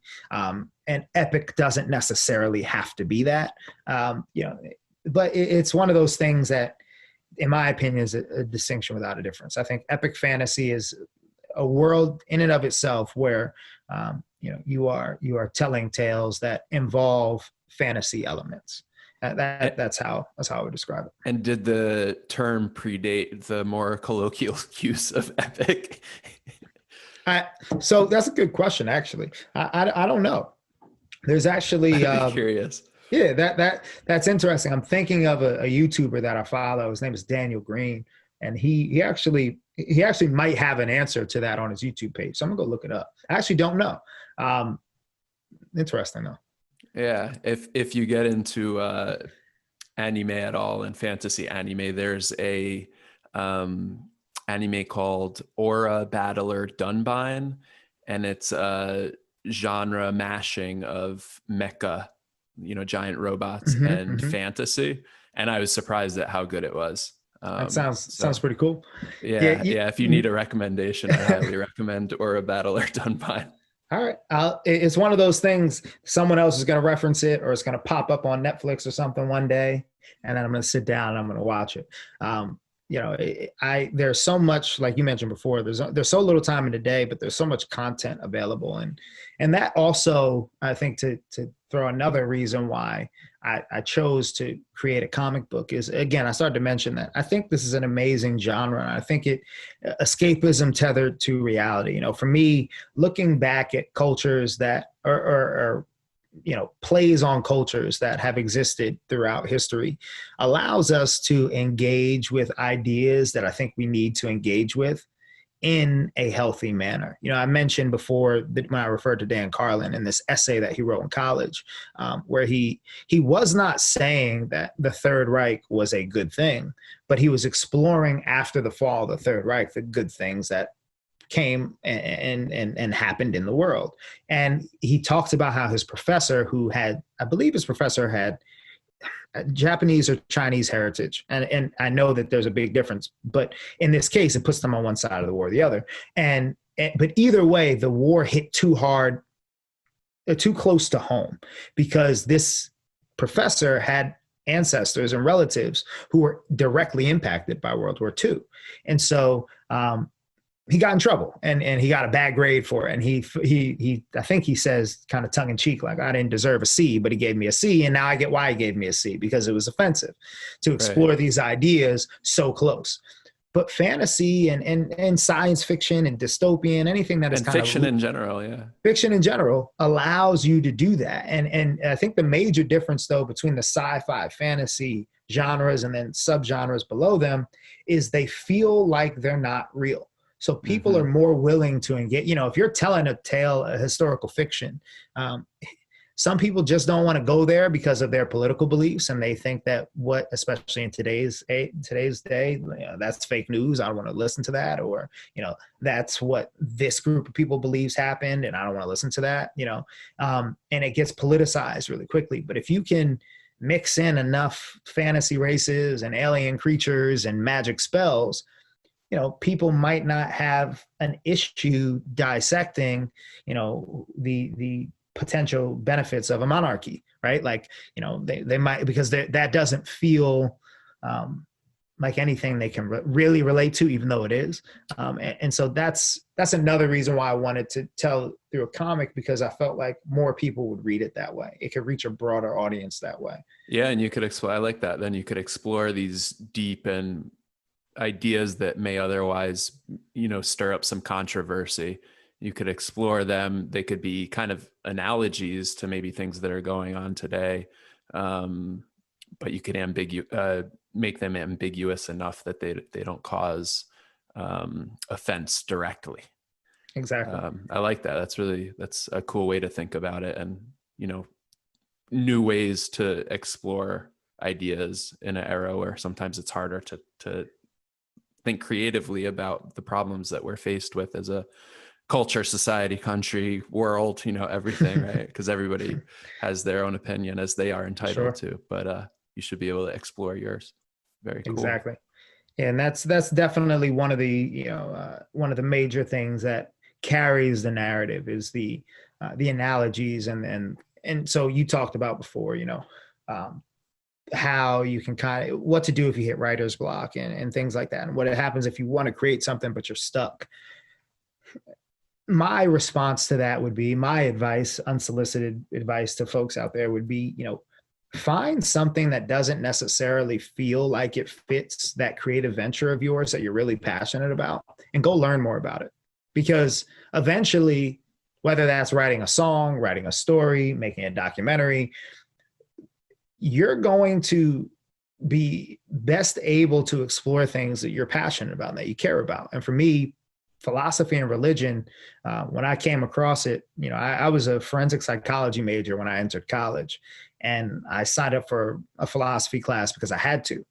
And I remember sitting down and just going through basic philosophy 101 thought experiment type of stuff. And I was like, wow, this mode of thinking feels like home. I love this. And Yeah. so, Yeah. for me, that a big part of what I'm doing is a big thought experiment. What if these cultural ideas um, weren't? What if what if these ideas that are, disconnected were synonymous with one another in a different culture? Would the world be different? Would the world be the same way? And again, that's where and this could be spoilery, so I won't say too much, but that's a lot of what drives the Republic Kingdom of Athea. I get to play with this rule of nine, which if you're interested, I can dive into a bit, but I get to play with that, which for me um, is very much a North American USA ideal of what a Yeah. government could be. Share it so that then you could explore these ideas a little bit more, through the world that you're developing. So the rule of nine, the way it fits into the story, Ilaria Shadun, who is the current queen, her grandmother, so 2 generations ago, led a group of 9 noble families to secede from the empire. The empire wouldn't let them worship their deity, the divine. A little on the nose there for the reason for secession, but sometimes it has to be that way. Religious freedom, and which again, as an atheist, I think is something that I explore that on purpose, as someone who is not religious himself, for another kind of thematic reason.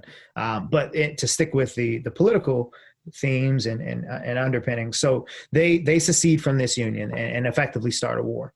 And in order to do that, these families were some of the most powerful families in this region of the continent, but they didn't really have much that connected them other than the empire. So when they broke, they had their religion that connected them and the fact that they were fugitives.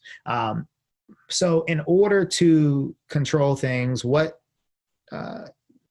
Athenia was her name, Athenia Shadun decided to do was go to these other 8 noble houses and say to them, let's institute a rule, later come to be known as the Rule of Nine, that says that 9 families, because there were 9 of them, are going to rule Athea for 3 generations.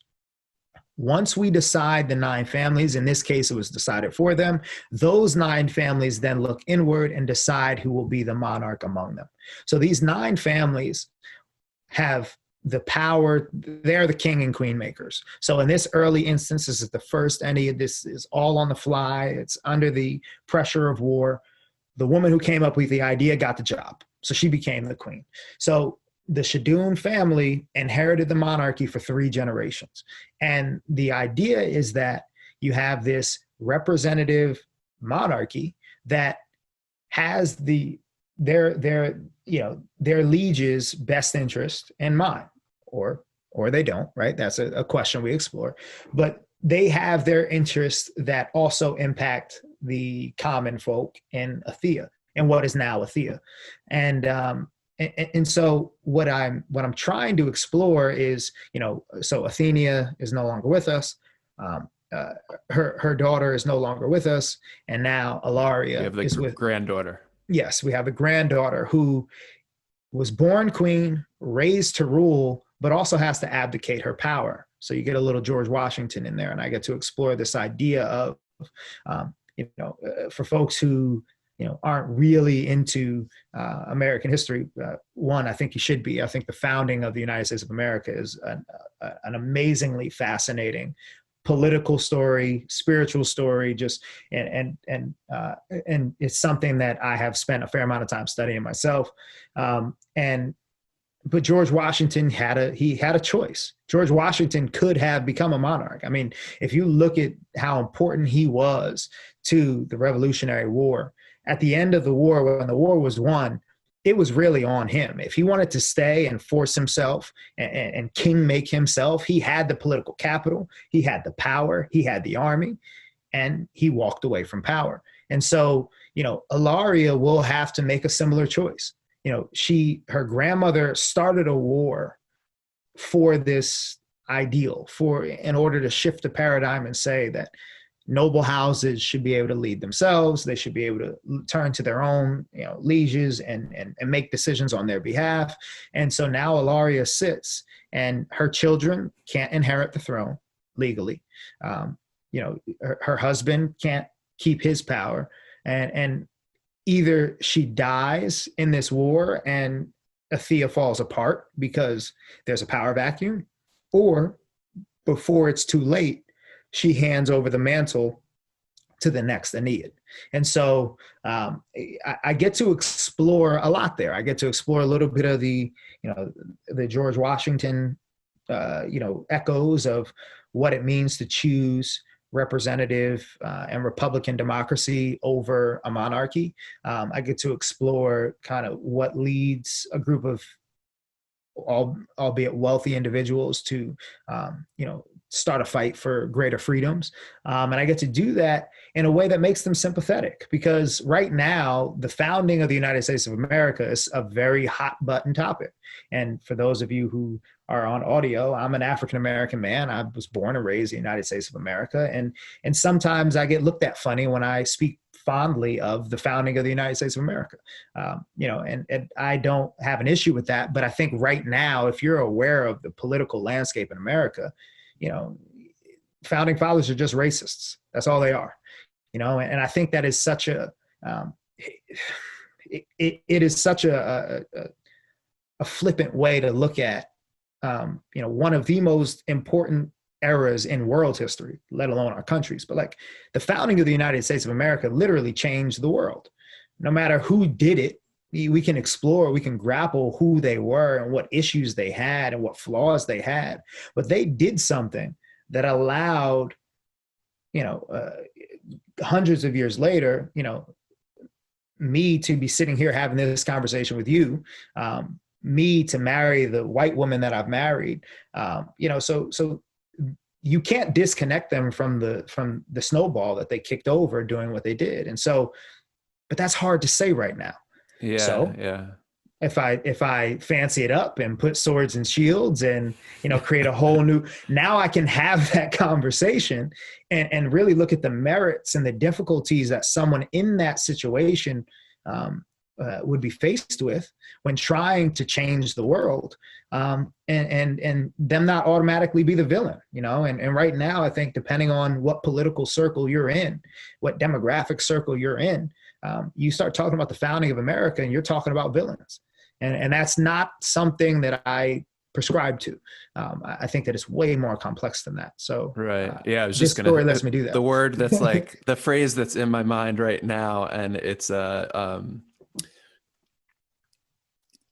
has just been sitting here through the course of what you've been talking about is beautifully complicated, and in the best sense of the word. And that applies to American history, which is beautiful. And it has, beauty has its ugly side too, right?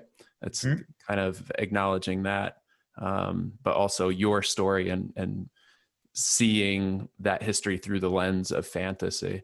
And one other thing I wanted to say that I really like about your spin on it is looking at it through generational expectations, right? So her grandmother and her mother had these expectations of her, just like maybe the founding fathers had expectations of us as future Americans. And what do we do with that power that they gave us?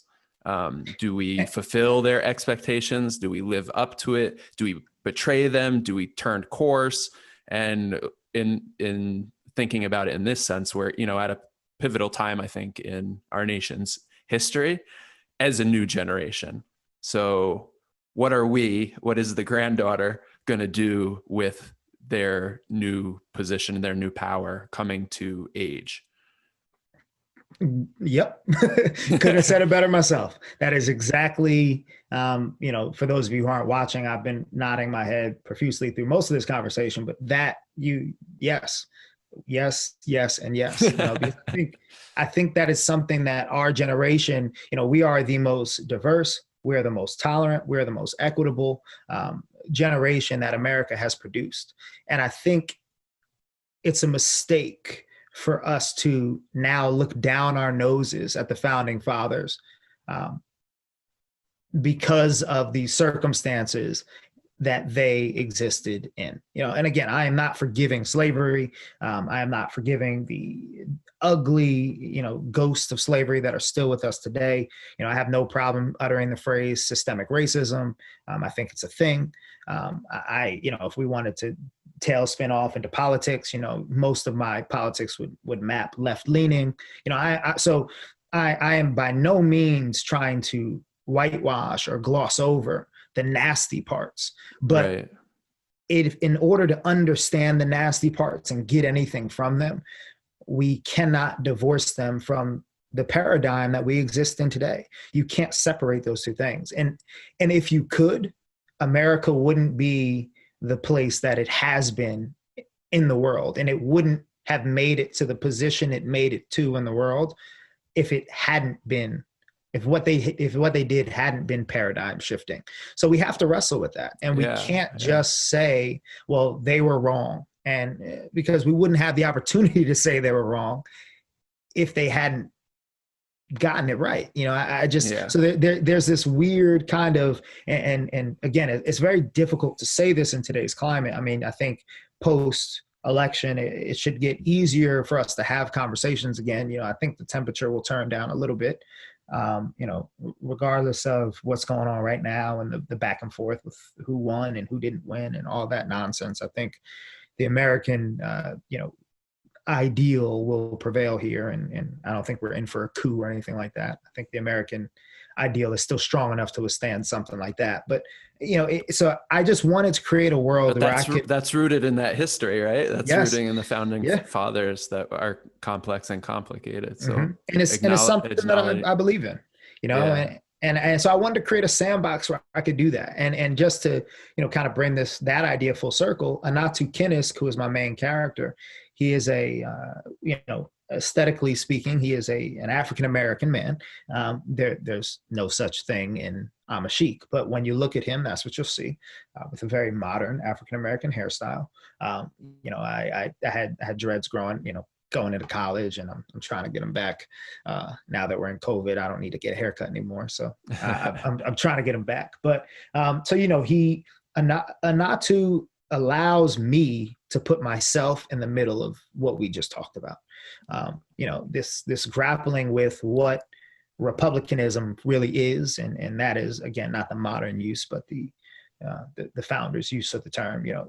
This republic. What do we do how do we handle a republic? Because if you mismanage a republic, it falls apart. And we saw that with the fall of ancient Rome. And unfortunately, if you look at it the right way, it looks like we're inching closer to it here in the U.S. But I wanted to put what would come off as a black man, to most viewers in the States, in the middle of that conflict, because my experience personally has been that it's been a black man who often finds himself in spaces, based on where I grew up, based on the tax bracket my parents were in. Luckily for me, my parents both made it out of poverty themselves, college degrees. My dad started a business. My mom had a 30-year career with with the same organization, and she's living life, retired already. God bless her. She's just in her mid 60s. She's already been retired for damn near 10 years. I don't know how she did it. wow. She's I have no clue how she pulled that off, man. It's crazy. But so my parents did what they needed to do to give me a better life than they inherited. And so who am I to piss on the American ideal? And do I have a house with a white picket fence right now and oodles and oodles of money? No, I don't. But my parents were able to do what they were supposed to do to put me in a situation to give my kids the same opportunity. So when I look at Anatu in the middle of this kind of pseudo-American story at this pivotal moment, what he gets to do is he just gets to experience it, from a hands-off, place. And he comes from a very rich culture, not monetarily, although they are. That's not what I mean. He comes from a very set culture, a culture that has strong ties to each other, has their own deity, has their own lore, has their own everything.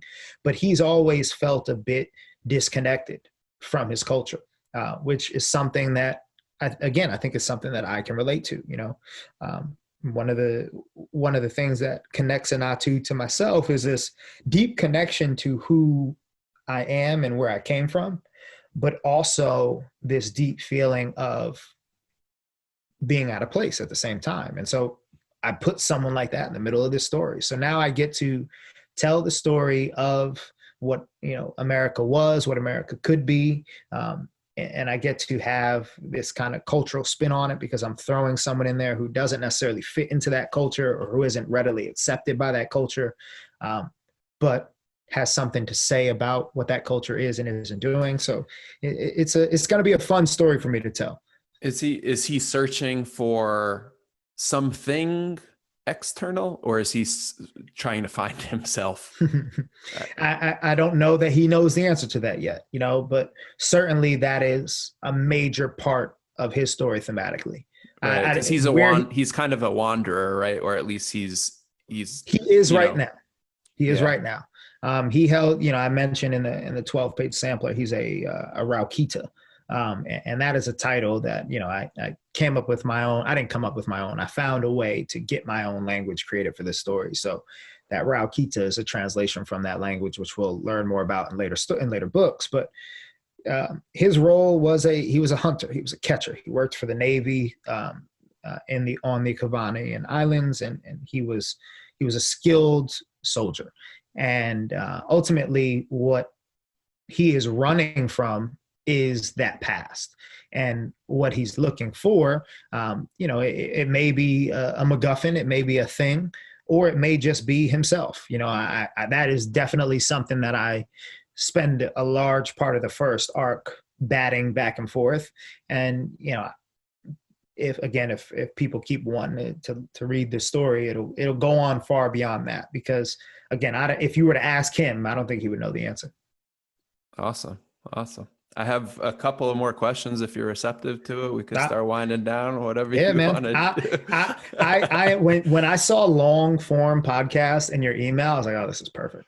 Yeah. I'm trying to figure out if I should cap it at a point or just let it go. And my concept was just let it go. So until people tell me otherwise and say that they have a preference. If you want to, cut it up and release it in 4 parts because you feel like that'll be better, do it once you have this. It is yours to do with what you want. But as far as I'm concerned, ask away. I'm good.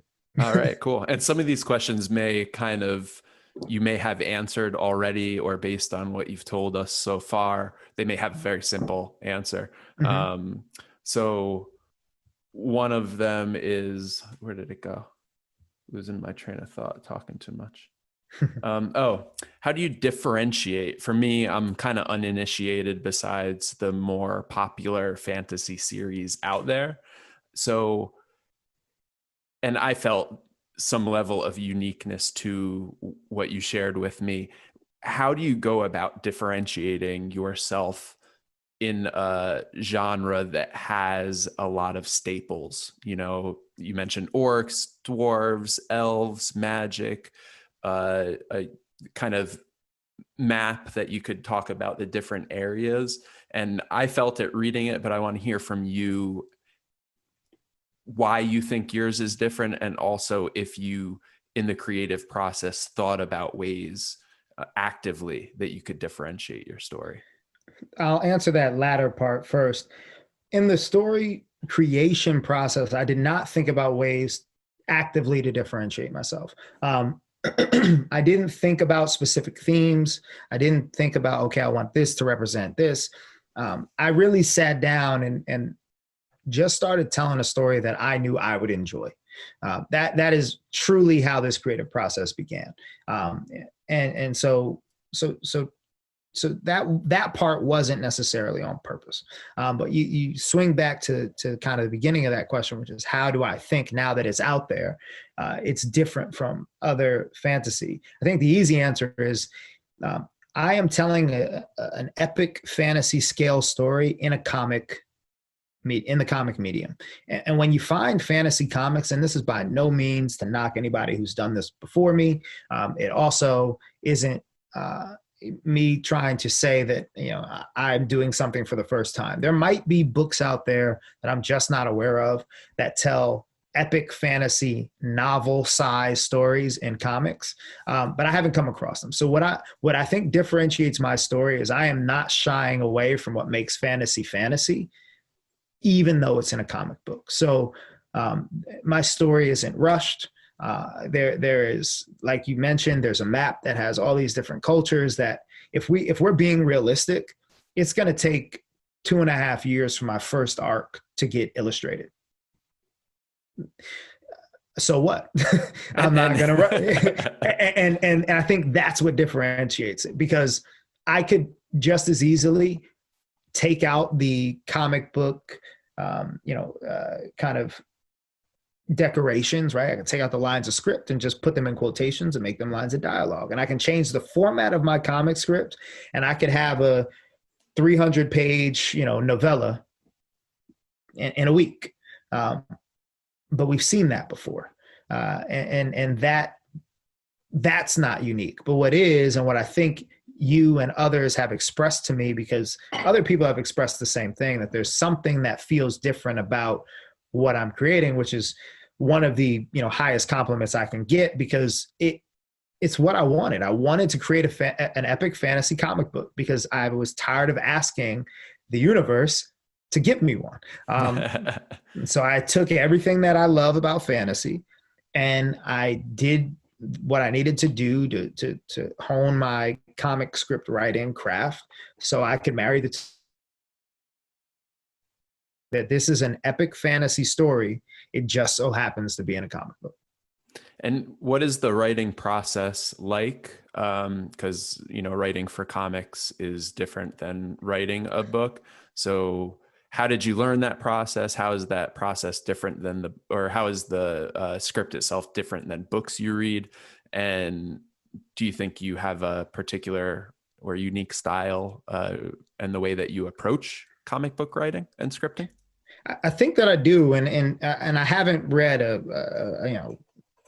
I haven't read a fantasy-sized book worth of comic scripts, so it might not be all that unique. But one of the bits of feedback that I get is that my scripting style is different and it feels like my own. And so one of the things that I do is, when I'm hit with one of those stories, I just kind of write a short story.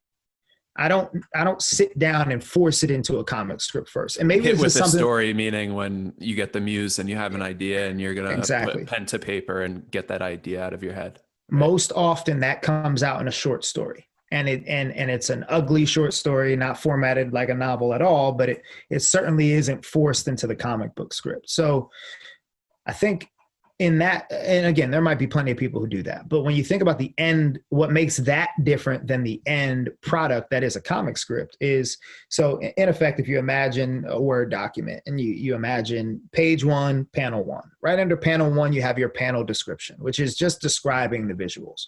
From the comic scripts that I have read and that I've been given, what you have is just raw explanations of the visuals. Trees in the background, king on horse,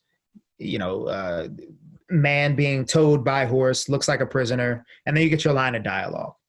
Well, when you read my comic and you look at my panel description, it looks like I pulled a paragraph out of a fantasy novel, because that's typically how it came out.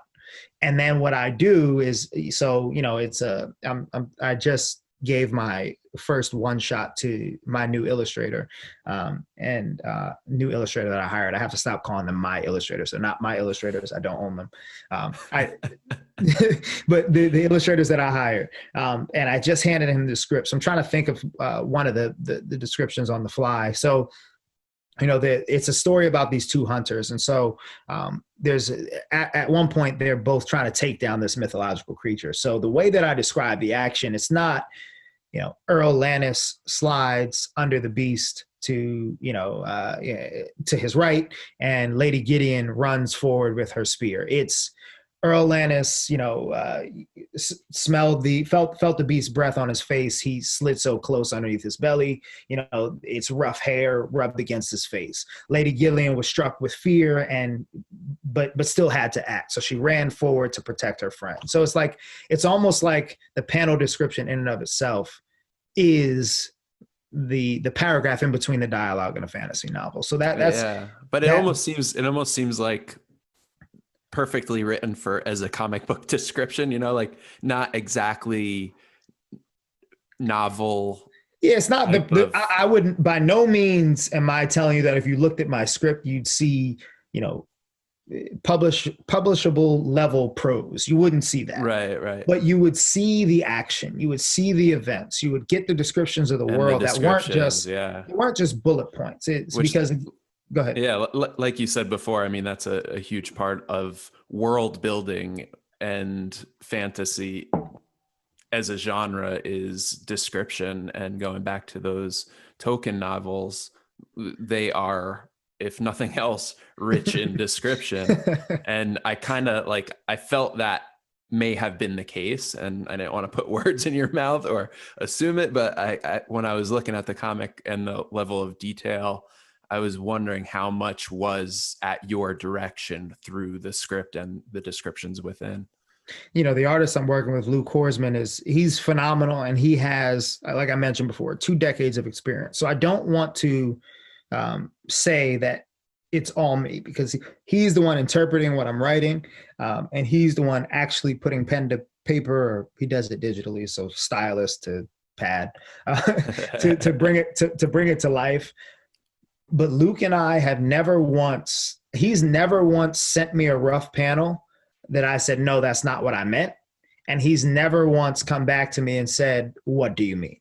So for me, it's a perfect marriage. it's symbiotic as it can be, So I think that I have sent my script to editors, and they haven't really, again, they haven't claimed that it has this epic fantasy level prose. I'm not doing that, but they have remarked on the fact that it does seem like I have my own style, and that wasn't on purpose. Just like the themes weren't on purpose. I kind of taught myself how to write a comic book. So I took what I knew, I took what I had, which was a bunch of short stories and a bunch of weird bits of world building. And, I forced them into comic script format, and it seems to work pretty well. Yeah. And how much are you working on now that's not, part of the immediate story? Because it is such a robust story. And then the second part of this question, and I could ask it again if you forget, is how do you maintain continuity in such a huge, tremendous universe?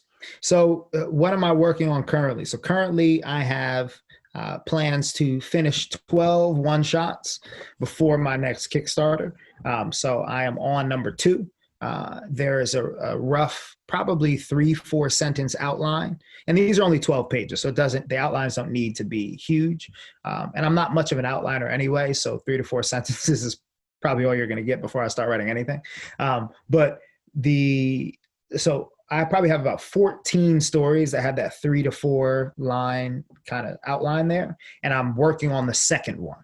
So that's where most of my focus is, while at the same time, I'm about halfway through issue 8 in the main story.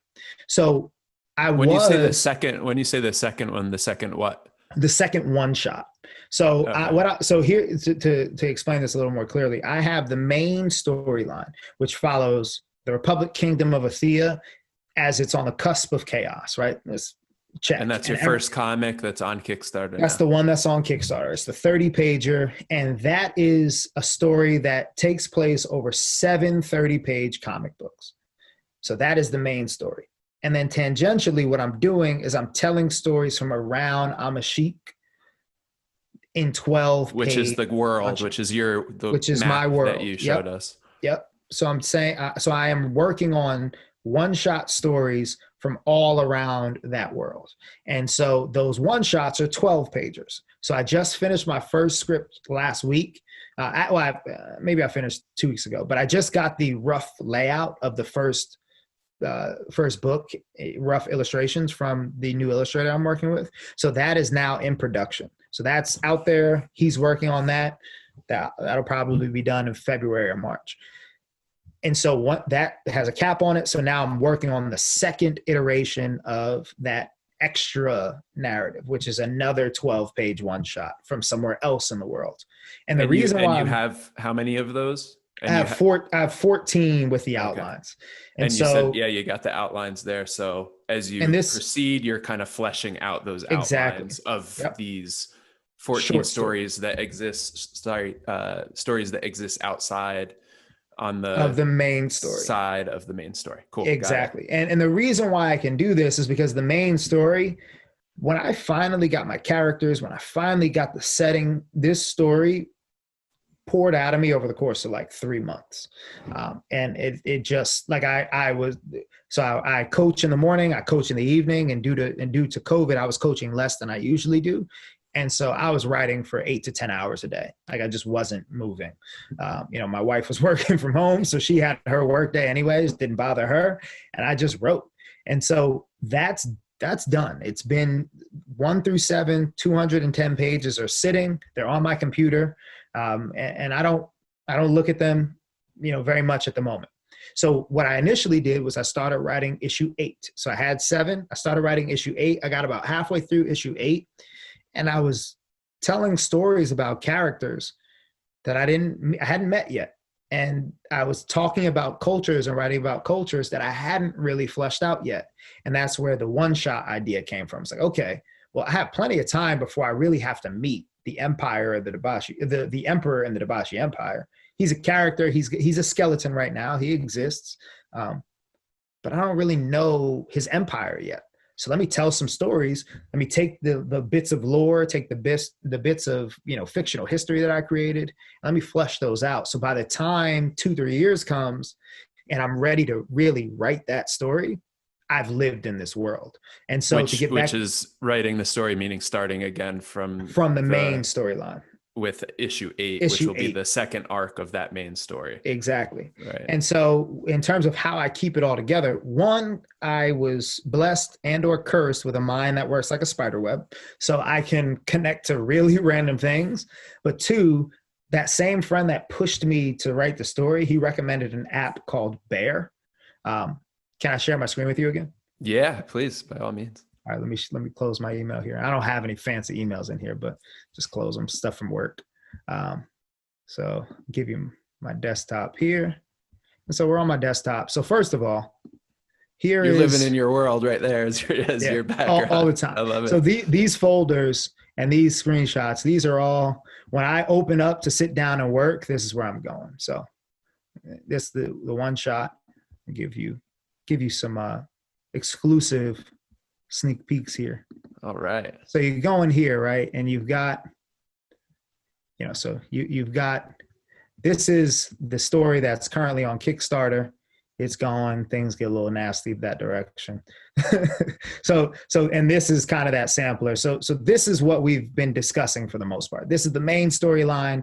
And this, with 7 issues more to go, is already done. So how do I keep this all together? So one click, boom. So show all windows. It looks something like that. Right. And what's each page here represent? So each one of these is, so these are chapters.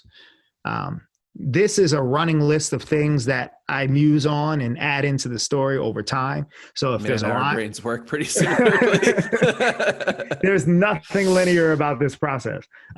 So one random this is like thing, and correct me if I'm wrong, I'm speaking from my own creative process, but that's like a grab bag.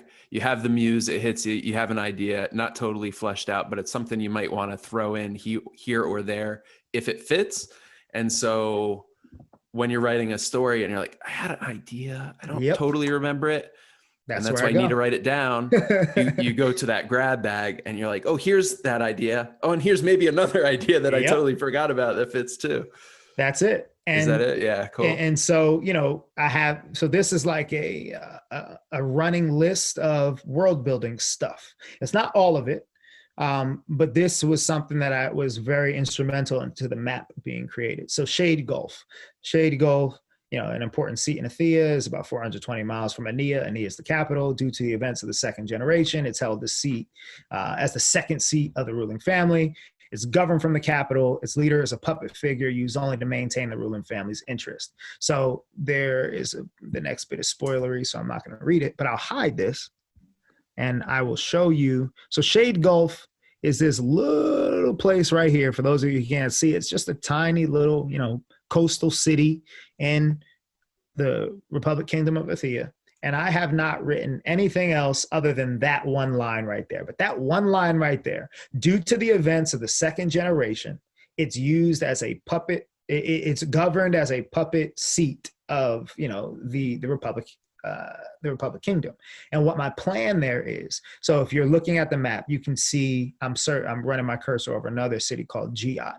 Giat is a former city. It was formerly officially in the Dabashi Empire, and it was the closest city to the Republic Kingdom of Athea. The War of Secession that was fought to separate Athea from the Dabashi Empire eventually turned into a war for Giat. So King Julius Caesar, who's the king now, he was just a man at arms. He was just a knight in this conflict. And he was the person who led the battle and the series of battles that ended that last big skirmish between the empire and Athea. So that was all fought over Giat. But if you look at my map, what do you see? You see a nice little easy route to Shade Gulf. And so if you know anything about, medieval warfare, there's got to be some type of siege. There's got to be some type of a sea battle. There's got to be some of that, right? Like somebody's got to raid somebody. So there will eventually be a story about that raid. And, in my mind, there were some traders at Shade Gulf and they did some things they probably shouldn't have done. They let the empire in, and eventually I'll tell that story. But for now, it just exists in that grab bag, as you call it, as four lines. But when I see those 4 lines, I know exactly what I want to tell a story about one day. And maybe I don't ever flush it out, but it'll definitely be useful at some point to flush out the world. And even right now, it gives you just enough to be a reference point if you need to, that you could refer to it if necessary. And, you could speak about it intelligently because you do have an idea of what it's going to come to be as you flesh out the idea. So yeah, I think it's really impressive to have such a huge universe, and it's really difficult, and it's a balancing act to write within the universe as you're still developing it within your own mind. So kudos to you for this undertaking. It's pretty amazing. And I think that begs the question, have you killed any ideas? Creatives often talk about the term kill your babies. You have ideas, you love them, you nurture them, you bring them into being. Are there some pages on there and that you fleshed out pretty thoroughly, and then you were like, it's just not gonna fit, I gotta release it? I was gonna share my screen again because I think why not, right? I'll do it. Yeah. we're having fun, right? So you can go to Bear. So Bear, by the way, is an amazing app. So you go to trash. So yeah, I use just because it's quick on the go. It's not quite as deep as Bear seems, but I use Todoist. Okay. And I just make different. It's a to-do list app, so like checking off things that you want to do, but I use it as a receptacle for ideas and categorize them into different folders and subfolders for building universes like this. That but pretty much less. It sounds like what Bear is. I mean, Bear is really supposed to be a to-do list app, but okay, it's so flexible. But if you look here, so this is so I wrote myself a deadline to script this. So this scene does not exist anywhere at all in my universe, but this gives you insight into what I come up with first. And then I would take this and put it into a comic script. So for those of you who aren't looking, there's random notes like panel of an idea from the collarbone up, almost like a portrait, which that panel actually, believe it or not, does still make it into the story, even though it doesn't take place in this scene. And then you have random paragraphs. His father had been home long enough to see the leaves change color, fall, and start to bloom again. The most time he spent home in years. Udonis was by his side as much as was allowed. So, there's a short story here that I actually have plans to use this, but I'm actually going to take this out of the Republic Kingdom of Athea, and I'm going to put this in the Empire. So I'm going to give this father-son, king-prince dynamic to someone else.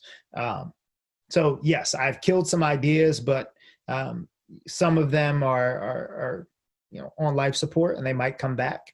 And then there are some ideas that are definitely not coming back for sure. But I'm not a big believer in deleting anything. I have a 2 terabyte hard drive somewhere that has way too many files on it because I never delete anything. And so, yeah, I definitely have killed some ideas. And how, so you're talking about starting the second arc with that issue 8 after you do these one shots off to the side. Um, assuming that's another 7 issue arc. How many arcs do you foresee this going, and how many arcs ahead do you have the seed of an idea for? So, how far ahead can you see now? Not saying that that's the end, but within your line of view.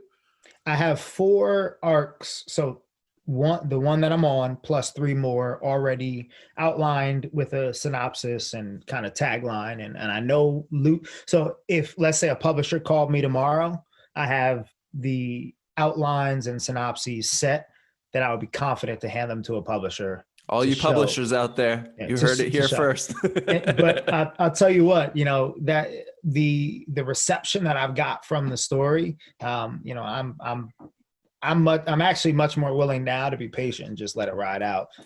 But I did put that together because I had visions of presenting this story to a publisher. But so, I mean, if anyone's listening and they want to call, I'll pick up the phone. But so that's definitely, so I would say 4 arcs to answer that one. Cool. Very good. I think that's I mean, I still have questions, but I hope to have you on again Yeah, man. because your world is growing so quickly. We'll never be able to keep up. And we hope that you don't, give in to the many fallings of fantasy writers who get fatigue or sick or their stories outlive them, and that you just continue to produce at the rate that you are. The good, so there's 2 silver linings in that. One, it's a comic book, right? So the artist is, once it's on paper, the artist is more important than I am. So, in a world in which I was given some kind of terminal diagnosis, as long as I had the will to stamp some of this stuff out, there's a whole lot of story out there that if you handed it to an artist, they'd know exactly what to do with. So it wouldn't be the same big undertaking for someone else. So if I ever get to a point where anyone cares about this universe, just make sure you pay my wife handsomely. She'll give you my laptop, and then you go. I don't think we need to be so morbid. You have a bright future ahead of you, and you've already garnered so much support. I would say that you have really, captive audience who are buying into this concept and this idea that you put out in Kickstarter already. So just based on the limited the teaser stuff that you put out there, people are excited, and I think they have reason to be. I don't mean to throw them under the bus. People have been great, and the reception has been awesome. And the morbidity is something. Well, that's on me. That's the philosopher in me. You bring that up, and I'm like, oh yeah, let's go there. I have no problem with that. But the other silver lining there too is that I think I have met so many people in the last 3 months since I've been social media vocal about what I'm doing. And you mentioned this before, excitement is contagious, so in some way, shape, or form, what I'm doing will live on in some other creator. It'll live on in someone who picks it up and sees someone who had no formal training in writing, no formal training in comic book creation, who just decided that with the internet and some time, they could figure it out. And I really think that is ultimately, if you strip away the fantasy story, if you strip away the world building, what I'm really doing is I'm trying to prove to myself that not only are my dreams worthy of my time and my attention and my care, but that I can finish what I start, which is something that I think we all second guess. We all question what we should and shouldn't be doing with our time. And I've battled that, in my personal life and in my past, and not believing in myself. And so ultimately I've already won. I mean, the Kickstarter being successful is just, now I get to keep playing. But the victory for me was putting down my laptop after I told a complete story arc, because I have a long history, a laundry list of things that I started and didn't finish. And I finished this one. So yeah. For me, this is all great, getting to have conversations like this and just geek out and, for the first time, I don't feel guilty that I spent 2 hours with someone running off on tangents because I feel like exactly where I'm coming from. So like, this has been awesome. So I truly, if it were all stopped tomorrow, at least there's one book out there and there's at least 10 people who I've touched with this process, and I'm good with that. Yeah, yeah. And you certainly touched me. I think, ending with Appreciate what it. you just said, that's a gem in and of itself. And there were a lot of gems over the course of this conversation. I appreciate you joining me tonight. And it's hard for me to end because I had such a good time. But we'll save the rest for another conversation. You're welcome back anytime. Yeah, man. Like we said a couple of times over the course of the podcast, man, our brains seem to work in similarly mysterious ways. And it was refreshing to have a conversation with you. Thanks for joining me. No problem, man. Take care. All right. Oh, and give a shout out to your Kickstarter, which has, I think, how many more days left? 6 days. So 6 days. All right. You can see how out of all the things that I am interested in, marketing obviously is not one of them, because I was just going to say bye and not even plug what I'm doing. And I was going to let you do that. Shame on me as the host. No harm. So, if you go to Instagram, if you go to Twitter, if you go to Facebook, if you go to Kickstarter and you search Ennead, the Rule of Nine, I'll come up. But more specifically, if you and how do you spell that? Ennead. That's the tough one. So if you go to Kickstarter and you type in Ennead, the Rule of Nine, it'll pop up. Luckily, early on, Kickstarter gave me that little projects we love tag. So if you want to go into that subcategory and search from there, you can go into the comics subcategory and search from there. But I should pop up according to the way that their algorithm works. Apparently, I'm supposed to pop up near the top since I'm a project they love. So you can search for me there. If you want to, actually have a conversation, Instagram is the place to find me, and that is, again, Ennead, ENNEAD _comic. And I'm still building my page there, but you can see some previews of the art, and I respond to DMs. I talk to people all day on that thing. It's probably the best part about doing this is I've got to meet a really cool group of people who are equally as nerdy and equally as social as I am. So it's been fun. Awesome. All right. And with that, again, thank you so much, Jeffrey, for joining me tonight. Really looking forward to the book coming out, and congratulations again on finishing a project, first and foremost, the first feat, and then also having this successful run on Kickstarter. Go check them out, everybody. Thanks again for joining me tonight and sharing your random. Now, everybody else, go out and enjoy your own.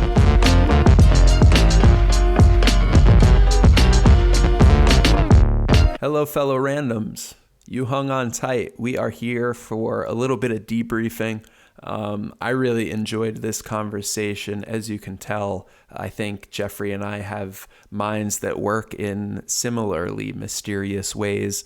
And it's relieving sometimes when you think you're the only one that thinks in a peculiar way to find somebody who seems to think in a similar way. So that was relieving and fun. Particularly, I think we have a very similar creative process, the way that we generate ideas, the way that we capture them, and then the way that we put them to work was pretty similar. And he has many ideas just like I do. And sometimes I struggle with the volume. I mean, they're not all good ideas, but some of them are gems, and you don't want to lose the gems in the rough. So you have to capture the whole mountain. I don't know if that analogy makes much sense. I just made it up on the fly. But it was a great conversation. I hope that you enjoyed it as well. In terms of notes from the episode and takeaways that I think I can reflect back on to make the podcast better. I was a little low energy. I had a long day. I was a little tired. So I want to make sure that I do everything I can coming into these podcasts to have high energy and really be on my A game. I think I was like B game today, which was good enough, but Jeffrey deserves the best from me as a host, as do my listeners. So that's just me being plain old transparent. I think maybe I could have caught more Z's or tried to take a nap somewhere in the day to have a little bit more energy and mental clarity to perform better. But that being said, it was an awesome conversation. One good takeaway is this is the first episode that I filmed with my new chair. And previous episodes, I was kind of like rolling around because I had wheels on the chair and it had a recliner and it had a pivot to spin around 360. And it was just too much movement. It was actually very uncomfortable. It was a regular computer chair, but it was pretty uncomfortable. So now I have a stationary chair. Fits my body pretty well, enough room to kind of lounge on it and move around, but also it's stationary and it's not going to creak, distract me or my guest. Another thing I did coming into this podcast was share with Jeff that, sometimes my eyes go to the side of the screen, and that's just me writing down notes or referring to notes I took so that I don't forget any of the follow-up questions I might have. And it is certainly not me being distracted away from our conversation. I'm always very much engaged, and I want to make sure my guests know that going into the episode, that I'm always listening very intently to everything that's going on. I think that is it. Let me think for a second. I'll cut out the silence. I think that's it. Man, Jeffrey's world and the universe he's creating is so big.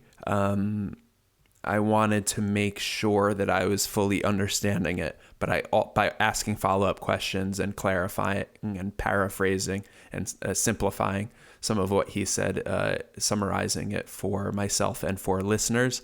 But that being said, I didn't want to jump in and cut him off, so need to work on my strategy there for rephrasing and clarifying some things that guests say for my own understanding and clarity.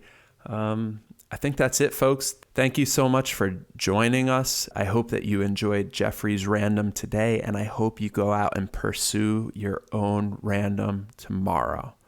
Enjoy.